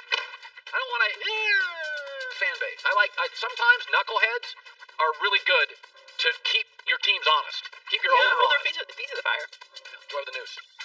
Well, that's the news. And thanks for stopping by. The Herd.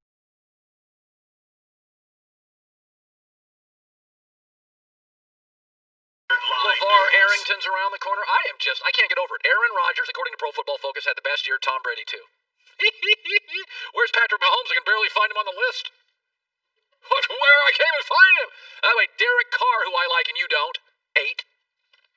I like Derek Carr. Be sure to catch live editions of The Herd weekdays at noon Eastern, 9 a.m. Pacific. Played a long time in the NFL and a 3-time Pro Bowler. LaVar Arrington. In fact, last time Washington won a football game, he was a star of it. He had 10 tackles, a pick, forced fumble. He was great. LaVar Arrington's now joining us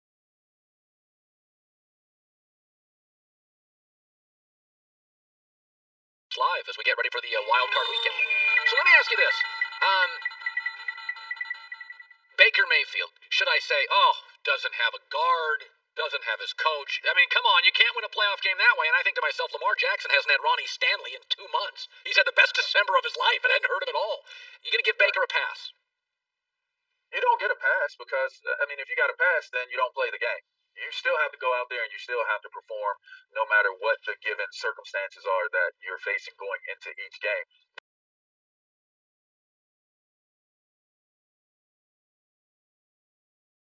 That's the beauty of a team sport is it's always the next guy up. So Baker doesn't get a pass; he gets an opportunity, and that opportunity is to show that he further deserves more credit and more respect added to his name, or the conversation continues through the offseason into next season as to can he do better than what he did this year. So Joey and I just talked about Jacksonville, and we said, when's the last time you said Jacksonville was a great job? It's nothing against them, and everybody knows Trevor Lawrence is good. But to me, I look at the Chargers, and I'm like, good GM, good quarterback. They were in the playoffs 2 years ago. Hell,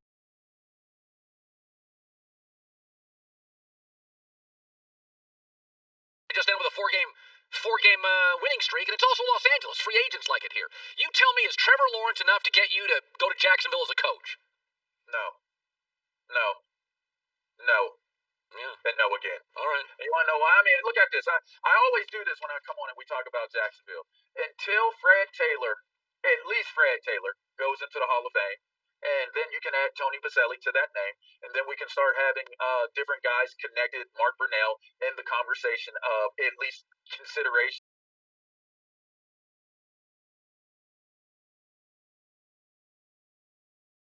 Until there is something, Colin, that says we need to respect Jacksonville as a market, it could be a great addition adding Trevor Lawrence to this team.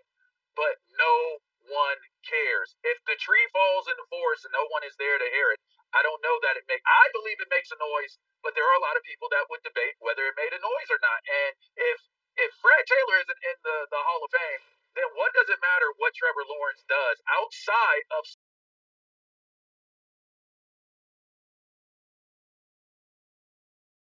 something anything short of a Super Bowl? And they haven't been able to do that in Jacksonville yet. I don't even know that a Super Bowl makes Jacksonville relevant. I love the fact that people holler Duval County, and Duval this, Duval that. But Colin, I don't think that Trevor Lawrence is big enough. I don't think there's one player that's big enough. If they had a basketball team, I don't know that LeBron James would be big enough to make Duval matter enough in the grand schemes of it being an attractive job to have. By the way, what do you do with Tua? Do you move off in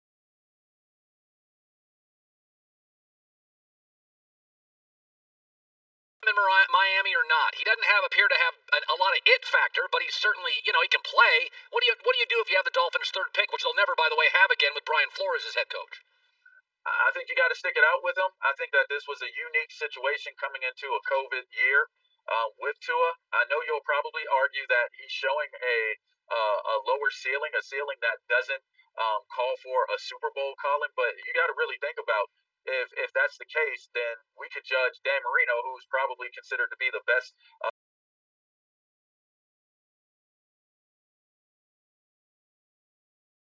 quarterback that Miami's had since landing to. I mean, if we want to throw in Jay Feely or a couple other guys, I don't know who we put in there, but not Jay Feely. Is it Jay? Yeah, Jay Feely. I just don't know. I don't know that Miami has ever been good, really good in the '90s and now in the 2000s. So you took Tua with a very high draft pick. I think you got to ride it out and see if he's the guy for your team, even if you're not going to get another crack at that high of a pick for a quarterback at that position. I think Tua is a quality.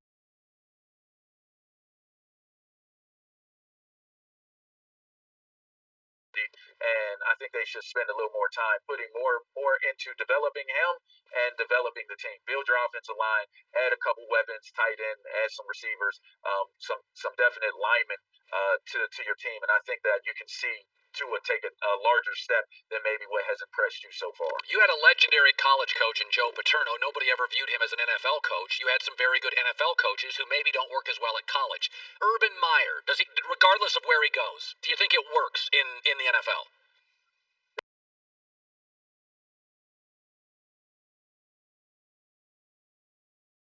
It's a great question, and I think it's a question that everybody wants an answer to. The one thing about one thing I've learned about Urban Coach Meyer since being at FS1 is the type of person that he is. I heard so many rumors and reports, and I had to make and base my opinions and my assessments and assumptions off of just reports. But to know the man is to understand why he has such great success. I think his ability to connect with the people that he's coaching, with the people that he's coaching with, is so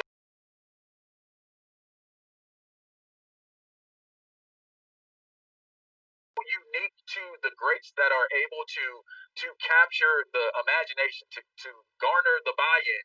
He's so good at it that I do think that if he went to the right organization and you didn't have people meddling into what it is that he's doing or making him uncomfortable with allowing him to do his job, I think Urban Meyer could win at the pro level just as much as he did at the college level. Pro Football Focus took every snap. They rated Patrick Mahomes the fourth best quarterback. Now, that's not saying he's the fourth most talented, but I don't think he's played well for a month and a half.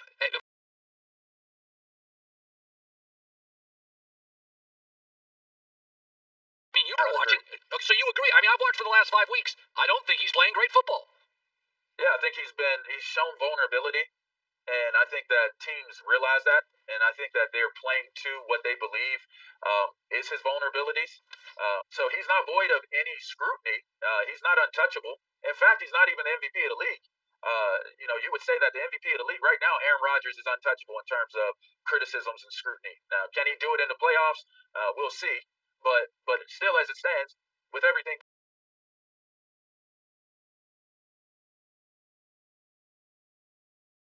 being said, they're still a one-loss team, and they don't seem to be as invincible as they were early on in the year. But with that being said, I still look at them as they're just as dangerous. They just haven't won by as large a margins. Which, by the way, historically speaking, if you look at what they did last year in the playoffs, they were down a couple times, and by quite a few points, might I add, and showed the ability to be able to come back and win. So this isn't new what we're seeing from Patrick Mahomes, and probably deserving of the rating that he's received.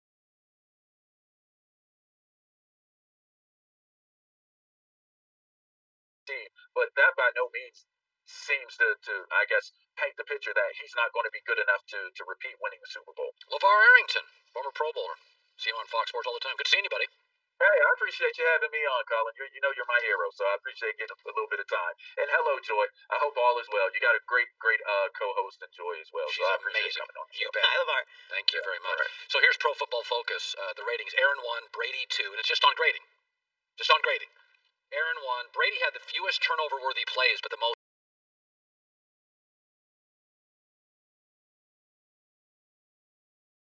air passing yards, meaning he aired it out, but had the fewest. So it goes to Deshaun Watson. What's funny about Deshaun is I checked out about Thanksgiving on the Texans. Tui, literally goes and watches their practice video. So Tui'd come in every Monday. It's like, you can't believe what Deshaun looks like. It's unbelievable. He's the best player I've ever seen in my life. So I checked out. So he's third, Patrick 4, Josh Allen 5. By the way, Ryan Tannehill and Russell Wilson tie for 6 and 7. Tannehill, listen, man, that whole Adam Gase thing. Tannehill's a Pro Bowler since leaving Adam Gase. That's one of the reasons I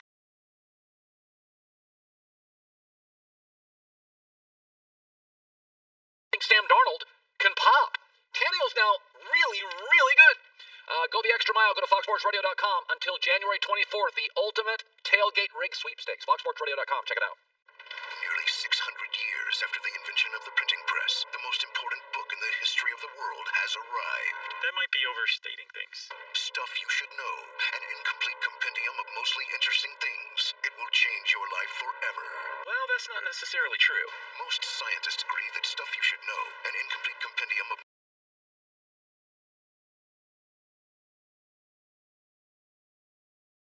mostly interesting things is proof that time travel is possible, because that is the only way to explain how a book this impressive was possibly made.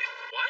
Stuff You Should Know, an incomplete compendium of mostly interesting things, will regrow hair, whiten your teeth, and improve your love life. That's just not at all right. Well, the love life part maybe, if you find someone who thinks smart is sexy. Stuff You Should Know, an incomplete compendium of mostly interesting things, available now at stuffyoushouldknow.com and everywhere you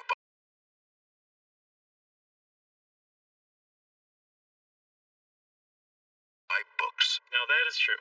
Friends, Dancing with the Stars partners, and now podcast hosts. Backstreet Boys AJ McLean and Cheryl Burke bring you Pretty Messed Up. This show talks about pretty much anything, everything, love, life, drugs, sex, rock and roll, you name it. Pretty Messed Up doesn't hold back. It's a hot mess with the guidance, mentorship, and watchful eye of their friend Renee Elizondo. We get pretty deep and we just talk about everything. Listen to Pretty Messed Up on the iHeartRadio app or wherever you get your podcasts.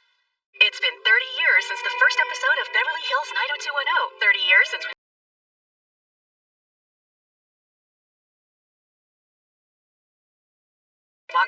West Beverly High, and since we all hung out at the Peach Pit, relive it all with Jenny Garth and Tori Spelling on their new podcast, 9021 OMG. We get to tell the fans all of the behind-the-scenes stories that actually happened. Join them as they rewatch every episode of the beloved 90s TV show from the very beginning. Listen to 9021 OMG on the iHeartRadio app or wherever you get your podcasts. Thanks for listening to the Herd Podcast. Be sure to catch us live every weekday from 12 to 3 Eastern, 9 to noon Pacific on Fox Sports Radio and FS1. Find your local station for the Herd at foxsportsradio.com or stream us live every day on the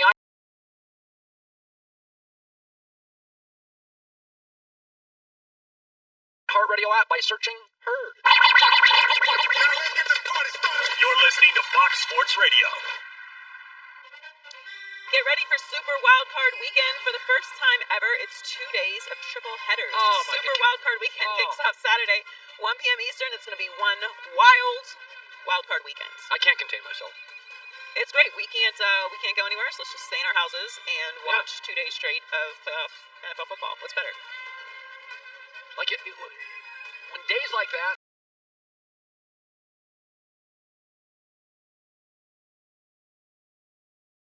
Is it a soup and sweater weekend, or is it a Corona weekend? I have to work out for an hour on those days because I'll sit and eat all day. I will eat and pour cocktails and watch football for 9 hours and be delirious. It's a great day. Great day. Mark Dominik, former Bucs general manager, director of scouting for Tampa for a long time. One of the guys I lean on when we talk about personnel and stuff. He's joining us now live. And, okay, so I got a bunch of stuff I want to throw to you, so I'm excited for this. So I made the argument for Urban Meyer this. When the Packers hired Matt LaFleur, you didn't need a culture changer. The culture was fine and they had Aaron Rodgers.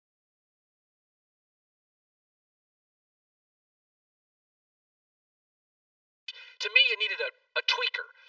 Somebody that connected with Aaron, tweak, refine, somebody that Aaron, almost just kind of viewed the world, same age, same demographic kind of. They kind of felt like, they could have been like brothers, and McCarthy felt outdated. But there are opportunities like Matt Rule, Carolina, needed a culture change. I think Jacksonville, Jets, need a culture change. I think Urban fits that. But you're an NFL guy, and a lot of people look at Urban as a college guy. Where do you fall on him? Well, I don't fall into that. Concerned like college guy versus NFL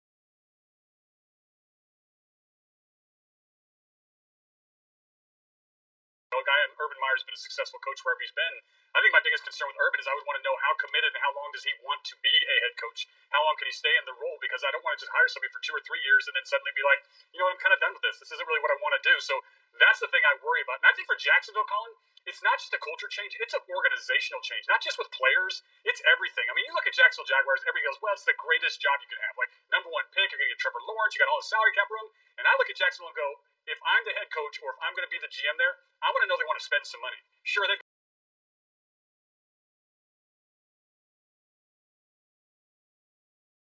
got $75 million of salary cap. Good for them. I wish they had $45 million, had Jalen Ramsey and Yannick Ngakoue. That's what I wish. Yeah. You know, so I mean, if you think of it the right way, I don't want that cap. I want a team that wants to buy players, spend on our drafted players, and keep them around. And that's why Jacksonville's a good job, but they've got to change the culture of the entire building, not just the players in the front office. Listen, I know that we in the media are very rough on quarterbacks, but I'll give you an example. My kids are a lot smarter than me at their age. Why? The internet. They can just look up stuff. I couldn't. And so my kids are far more mature, far smarter than I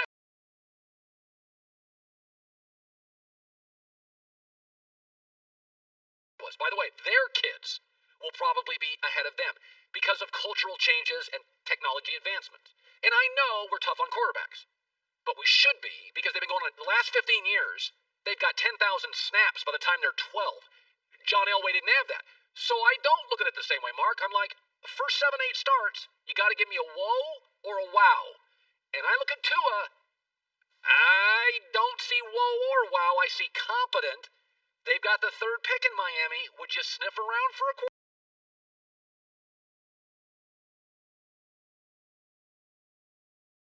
quarterback? I think you have to, Colin. I think you have to do it. I mean, look, I know that obviously Josh Rosen did not pan out at all for Arizona. Miami liked enough, gave up a 2nd-round pick, didn't even work out in Miami, because, they wanted to get Kyler Murray, and you could feel the difference with Kyler Murray in that football team. With Tua, you didn't feel the same quite explosion. You felt a good player, but I think you do a disservice when you have the number 3 pick overall. I kind of look at it this way. More than likely, they're going to stick with Tua. You listen to Chris Greer and what they're saying, but due diligence and not closing a blind eye and sit there and say, hey, look, if we fell in love with a quarterback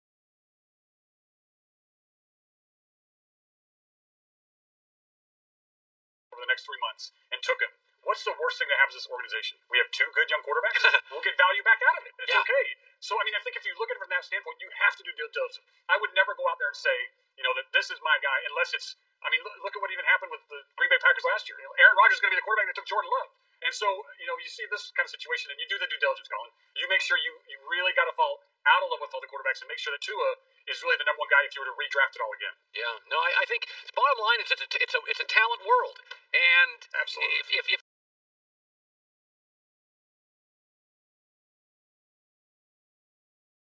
on your board, Justin Fields is number 1, and he's there, you almost do yourself and your owner a disservice if you don't get him. And like you said, let him compete. So I would say I didn't see John Elway. I saw highlights on television, but the games weren't all televised, so I didn't see John Elway. But I remember reading about John Elway in Sports Illustrated when he was like in college. He was the next thing. Andrew Luck, I saw him as a freshman, and I remember talking about him and saying, I'm not sure that's the best freshman quarterback I've ever seen. So Trevor Lawrence, to me, when he went his freshman year and Nick Saban had 6 weeks to prepare,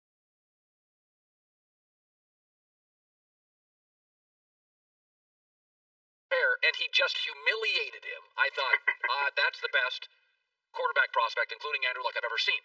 But you may not look at it that way. When you see Trevor Lawrence, here's a concern I hear. Well, he plays for Clemson. He never gets hit. I mean, good God, the 2 times he was uncomfortable, he lost. Is that a fair criticism? No, I think it's just a due diligence one again. I mean, Trevor Lawrence should and will be, I think, the number 1 pick in the draft. But again, you're Jacksonville. You have to make sure that the other guys fail the litmus test, and Trevor Lawrence wins. Here's the inside information I can give you. I work with athletes all the time prior to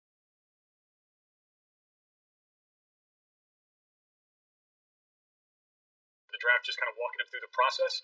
And to a man, every one of the defensive players that I've ever talked to over the last 3 years have said, this is the dude. He's the guy. And whenever you hear that from any kind of position, especially defensive side, and they rave about who he is from a character standpoint and a leader, and you make him make choices of like, well, Deshaun Watson or, and it was Trevor Lawrence, as much as guys like both. It's just that's how good this player was, and that's what he's thought of within that building. And I can't imagine somebody changing that. But again, if you're Jacksonville, take your time. You don't have to just put this one in pen, put it in pencil, but make sure it's number 2 pencil, not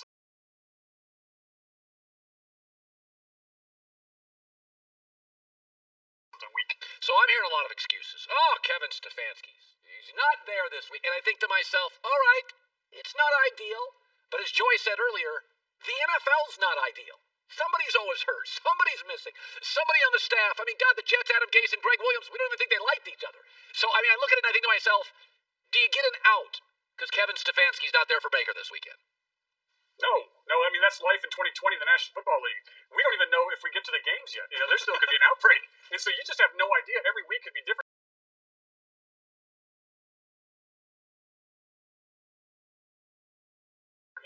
If I'm having to choose, do I want Kevin Stefanski there or Baker Mayfield? I want my quarterback there, so there could be worse things that could happen to an organization. You talked about it earlier. Scripting plays is a big part of it. Alex Van Pelt's been also part of this system now. He knows it very well with Alex. Alex knows it from Kevin Stefanski. Baker understands it, and this whole offense is run through those running backs anyway. Like, I love what Baker's been able to do this last quarter of the season, but it's all about those 2 running backs and play action. So, yeah, Joel Bitonio might not be out there, but if Wyatt Teller can play, he's just as like the young, awesome young guard that people are kind of talking about that don't realize how important and impactful he is. So he's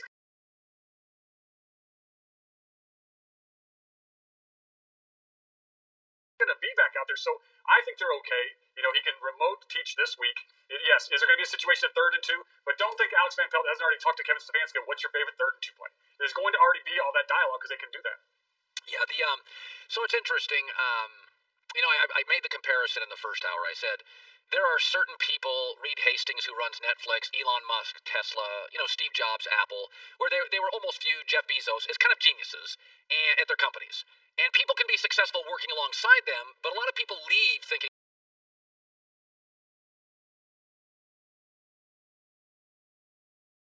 I'm just as smart as that guy.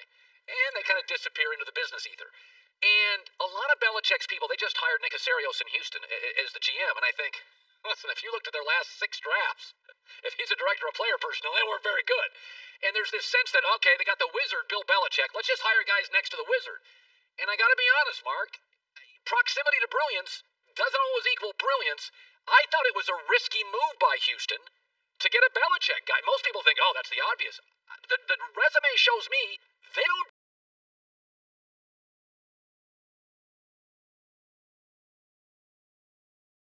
particularly well.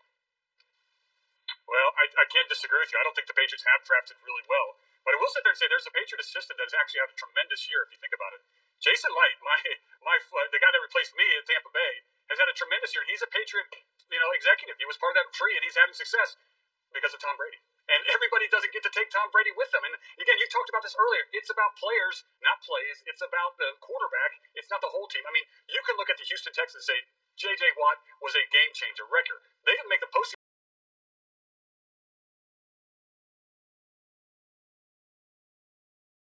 really until Deshaun Watson got in there. They was playing the quarterback position. Yeah. It's that important. That's why quarterbacks go up the draft board every year and move up to the top. And everybody's like, oh, they're overinflating them. Yeah, because if you don't have one, good luck. I mean, think about right now, if you're the Denver Broncos, obviously John Elway's no longer going to hold on to the GM ring.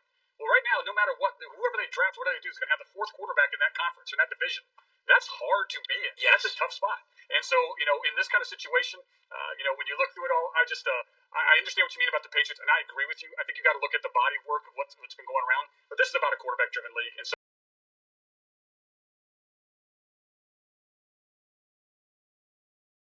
So the one thing Nick Cassero gets, he doesn't have to worry about that position, and that's a nice thing to be in. But I don't think it means. I think that if you're going to put out the interview for all those other people and say you're going to interview them and then don't, I think that's wrong. Finally, Justin Fields looked great against Clemson. Have you ever when you look at a player, and Justin Fields, a lot of critics before the game, hot, cold, and then he plays Clemson, he looks great. Can you look at a game and take too much from one game? Like Justin Herbert was so good in the Rose Bowl, all the critics were like, yeah, he's pretty good. I mean, do you look at Justin Fields and go, that Clemson game, that seals it? No, it just helped him. We would take different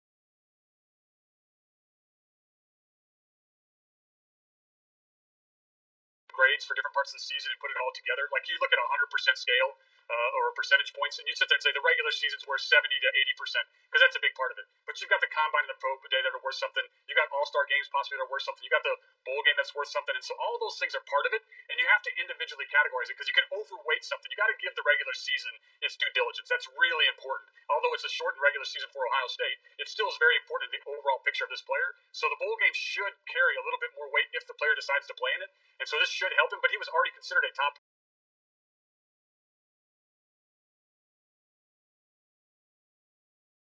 first round, top 10, top 15, easy quarterback. Now he's going to be considered obviously top 3, top 4, top 5, but I don't think it's really changed anybody's opinion. People like the athlete, they like the arm strength, they like the instincts, and they like the player. And he did a great job, and we'll see what he can do on Monday.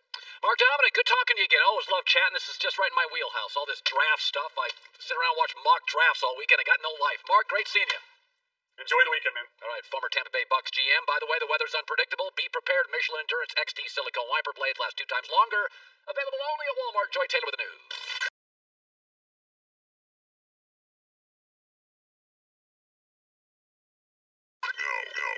Turn on the news. This is the Herdline News. Josh Allen and the Bills are red hot heading into the playoffs. Yeah. But after a heartbreaking loss in the postseason last year, Allen is using everything he's learned since then to be better prepared this time around. Nothing matters unless we win this one. And that's our mindset, going from playoff caliber to championship caliber. Something the coach McDermott always preaches to us. Obviously, if I could go back and change things, I would. But I'm glad that they went down the way that they went down. I was able to learn a lot from it. And hopefully,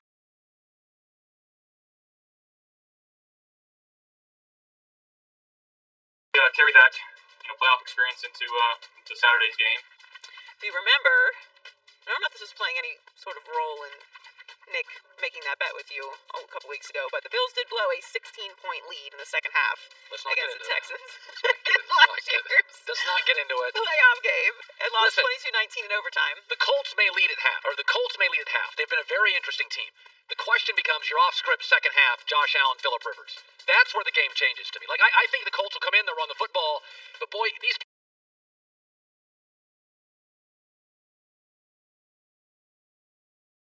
playoff games, as we've seen from Patrick Mahomes and Brady, you got to make plays in the last 2 or 3 drives. Russell Wilson, that's the difference. You got to make plays. Too much. And Phillip, off script, I get nothing from Phillip. I get everything from Josh Allen. I don't have a lot of faith in Phillip Rivers either, but I do think that this is put up or shut up time for the Bills, and I think that they will convincingly. But they're 6.5-point favorites. So what's convincingly to you? First of all, Josh Allen has to come out and have a great performance. Look, it doesn't matter. If you win the game, you win the game. It doesn't have to be pretty. But they do need to win the game. Like,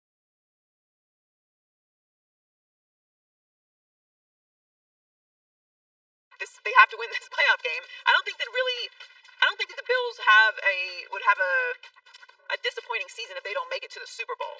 But certainly if they don't win a playoff game, oh no, if they lose this, disaster. Oh yeah, if they don't win this weekend, it's a disaster. Like this, they haven't not won a playoff game under Josh Allen, but this is like all the pressure is on the Bills. So I'm gonna go. What are you going? What's happening? 30-20. Oh, okay. Bills. 30-20. Yeah, so that's convincing. Yeah, 30-20.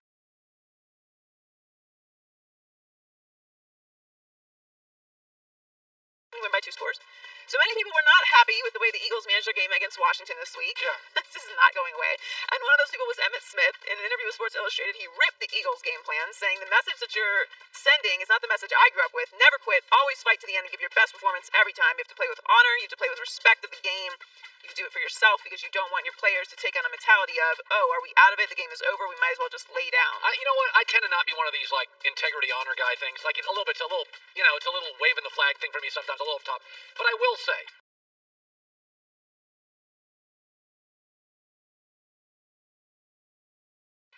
there is something, you're disrespecting your teammate if you lay down. Like if I remember as a kid playing wiffle ball and I was crushing him, and I just got tired of crushing him and I stopped playing hard and he got mad at me. He goes, crush me. Yeah, of course. Yeah, but again, when you're not playing your hardest, you're really not just disrespecting the game, you're disrespecting your opponent. Yes, I tore my ACL playing soccer about 6 years ago, so I don't really compete in a lot of things anymore. Yeah. Because that's no way to spend a year. But if I am going to do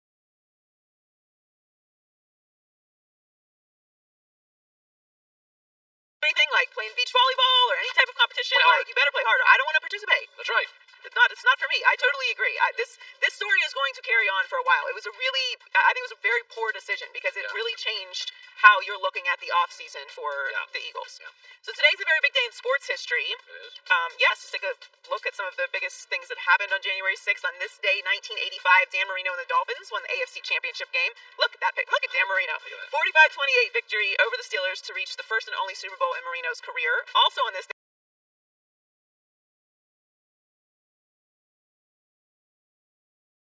the Raiders announced that they had hired John Gruden as the head coach for the second time and gave him the richest contract in the NFL with $100 million for 10 years. 2 years ago, okay.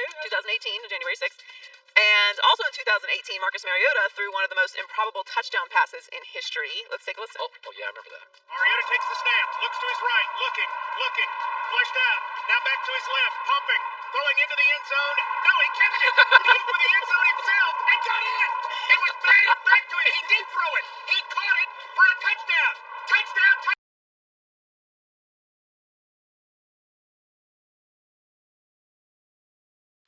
That's a great play. And finally, today is our very own Colin Cowherd's birthday.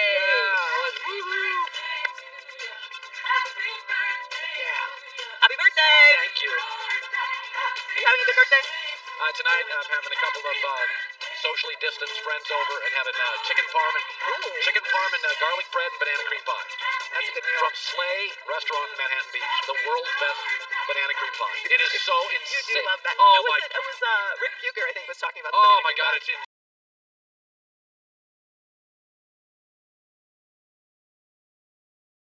insanely good. That's awesome. Well, happy birthday. Thank you. We appreciate Joy you. Taylor with the news. Well, that's the news. And thanks for stopping by. The Herd Line News. Terry McLaurin, the Washington football team wide receiver, they take on Tom Brady in Tampa. Our pleasure. A Buckeye, by the way, as well. He's joining us next. M-Drive, powerful ingredients backed by science. Go to mdriveformen.com today. It's the Herd. Be sure to catch live editions of The Herd weekdays at noon Eastern, 9 a.m. Pacific on Fox Sports Radio, FS1, and the iHeartRadio app. Oh, what a country.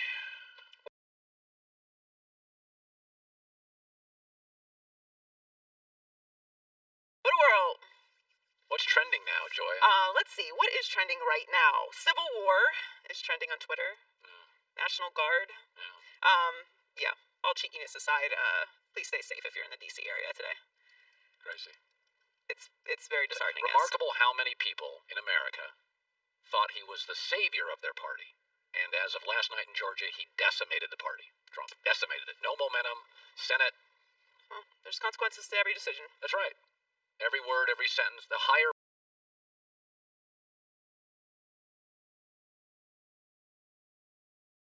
will file your office, words should be selected more carefully because they have incredible power and influence. When you just sit on Twitter and post 48 times a day, crazy town. Terry McLaurin has just been great. Third-round pick, Ohio State. He has over-delivered. He probably doesn't see it that way, but he's been unbelievable. A second year in the NFL, and he has now led the Washington, almost had 90 catches, 1,200 yards, 134 targets. He is a number one receiver in the NFL, and they got him in the third round. Not supposed to work that way, but he's a Pro Bowl level guy. Terry McLaurin is now joining us live.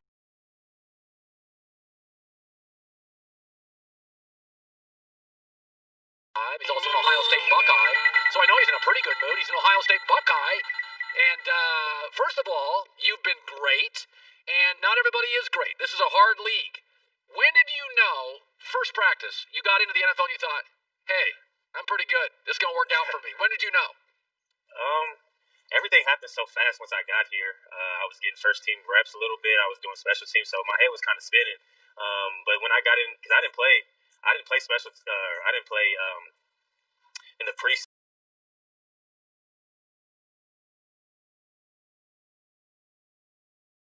So when we first game was against Philly, at Philly, and my first target, I was like, okay, I could do this. And then I scored that long touchdown from Case Keenum, and then I was like, I can hang in here. So after that, it was fun though. So I was fortunate to come into a situation where I could compete for the job early.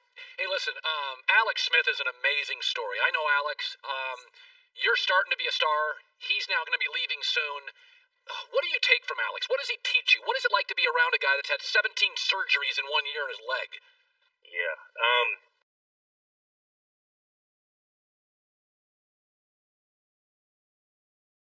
The moment's not too big for Alex.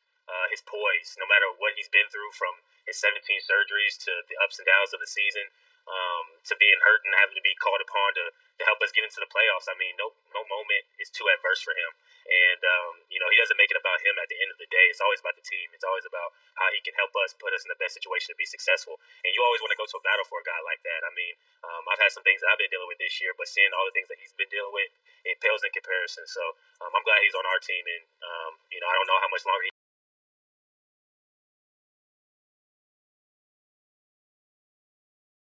has playing, but the number one thing I've learned from him is you can overcome any situation as long as you put your mind to it. And the one phrase he says every time we go out to the field is just live. And there was a time where he didn't know if he was going to be able to live or not. So I feel like that fits really, really, really well. Wow, Ron Rivera is a guy that walks. He's a big dude. He's a former player. He's a man's man, and he walks in. And you guys got off to a slow start. New coach, new playbook, new system. 1-5, and all of a sudden it started to click. And talk a little bit about Ron's influence and when you knew.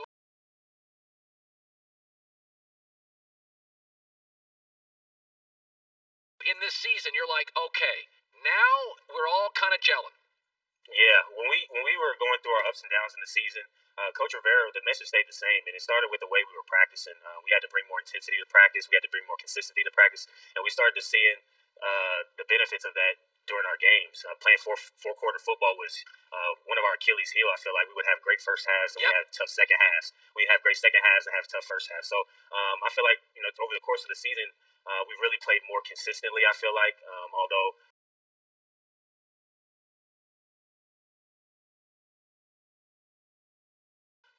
We haven't necessarily played our best ball yet. I feel like we put ourselves in a situation to have a lot of success because we started to play some complementary football headed by our defense who are having a great year. But we got a coach like Coach Rivera where you know the standard, you know the expectation of what's expected when you come into the building every day.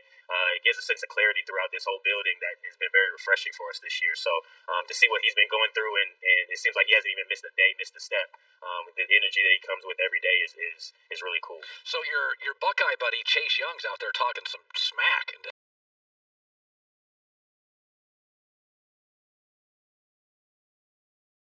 Brady just probably smirking at all that stuff. Yeah. So when Chase said that, did you think, man, shh, don't say that, come on? What did you make of it? It was funny because we were running off the field at the same time when I heard him say it. So, at the end of the day, Chase is a grown man, and I say that with a lot of respect because the way he's came in and helped change our team this year has been nothing short of amazing. The way he comes in every single day. But we're going against one of the best players of all time, not just at his position, and he's been in this scenario.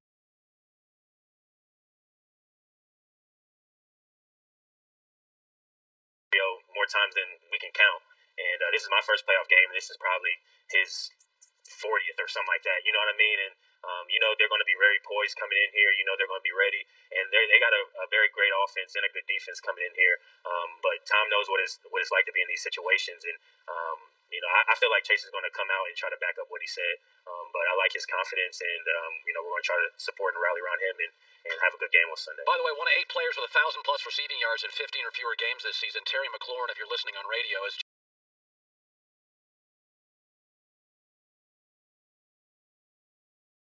just been an unbelievable third-round pick. So Ohio State, Alabama, I think it's very competitive. I don't think either defense. Yeah. I don't think either defense is going to stop either. Your kind of take on, you probably play with some Alabama guys and they love to talk, blah, blah, blah, and you probably play against some Alabama guys. I actually think Ohio State can win. I'm not sure they will. Your thoughts? I know you still watch Buckeye stuff. Can they compete with Bama? Can they compete with them? I think we're built very similarly. The team's very heavy in the trenches, offensively and defensively. I feel like that's where that game's going to be won. We pride ourselves on being tough on the offensive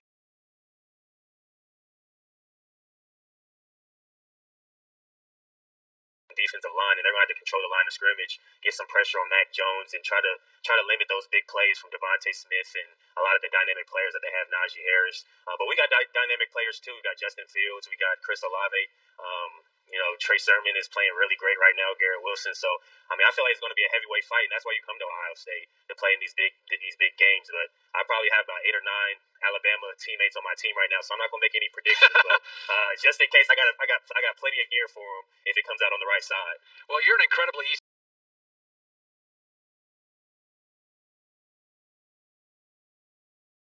guy to root for. Terry McLaurin, congratulations. You had, by the way, I'm just looking at your stats here real quick. 7 catches, week 17 win over the Eagles. So you're hot. You're ready to play, dude. You're ready to go. Good luck to you. I'd love to have you on the show again. And what a future you have. What a future you have, man. Appreciate it. I appreciate that. Thank you very much. Happy birthday to you too. Thank you very much. Look at this guy. Yes, sir. This guy, sir, he calls me. I wish my coworkers were as respectful as Terry McLaurin is to me. Thanks, buddy. All right. Appreciate you. Yeah, he's been great.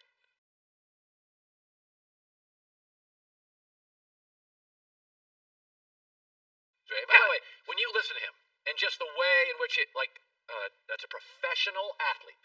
By the way, not just plays football. You see how everything's business. Yeah. You can just tell. That guy goes to work. That's a businessman right there.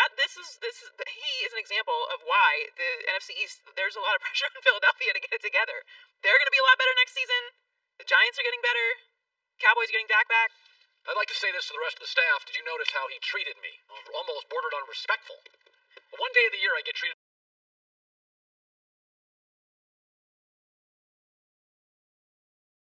okay. I offered to take a ketchup and mustard L for you.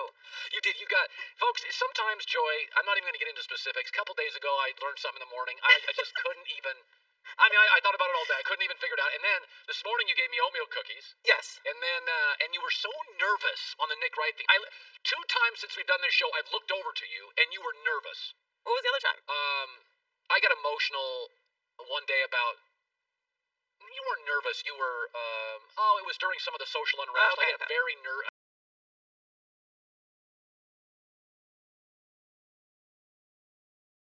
I got very emotional on the air, and you were like my sister. You were like looking over me, it was one of those. You looked at me like, "Are you okay?" And I'm like, "No, I gotta be here. I'm never okay. Happy birthday. I'm this far from unraveling every day. It's the hurt." Friends, Dancing with the Stars partners, and now podcast hosts. Backstreet Boys AJ McLean and Cheryl Burke bring you Pretty Messed Up. This show talks about pretty much anything, everything, love, life, drugs, sex, rock and roll, you name it. Pretty Messed Up doesn't hold back. It's a hot mess with the guidance, mentorship, and watchful eye of their friend Renee Elizondo. We get pretty deep and we just talk about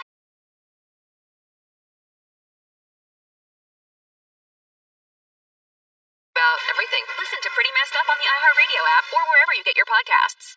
It's been 30 years since the first episode of Beverly Hills 90210. 30 years since we walked the halls of West Beverly High, and since we all hung out at the Peach Pit. Relive it all with Jenny Garth and Tori Spelling on their new podcast, 90210 OMG. We get to tell the fans all of the behind-the-scenes stories that actually happened. Join them as they rewatch every episode of the beloved 90s TV show from the very beginning. Listen to 90210 OMG on the iHeartRadio app or wherever you get your podcasts.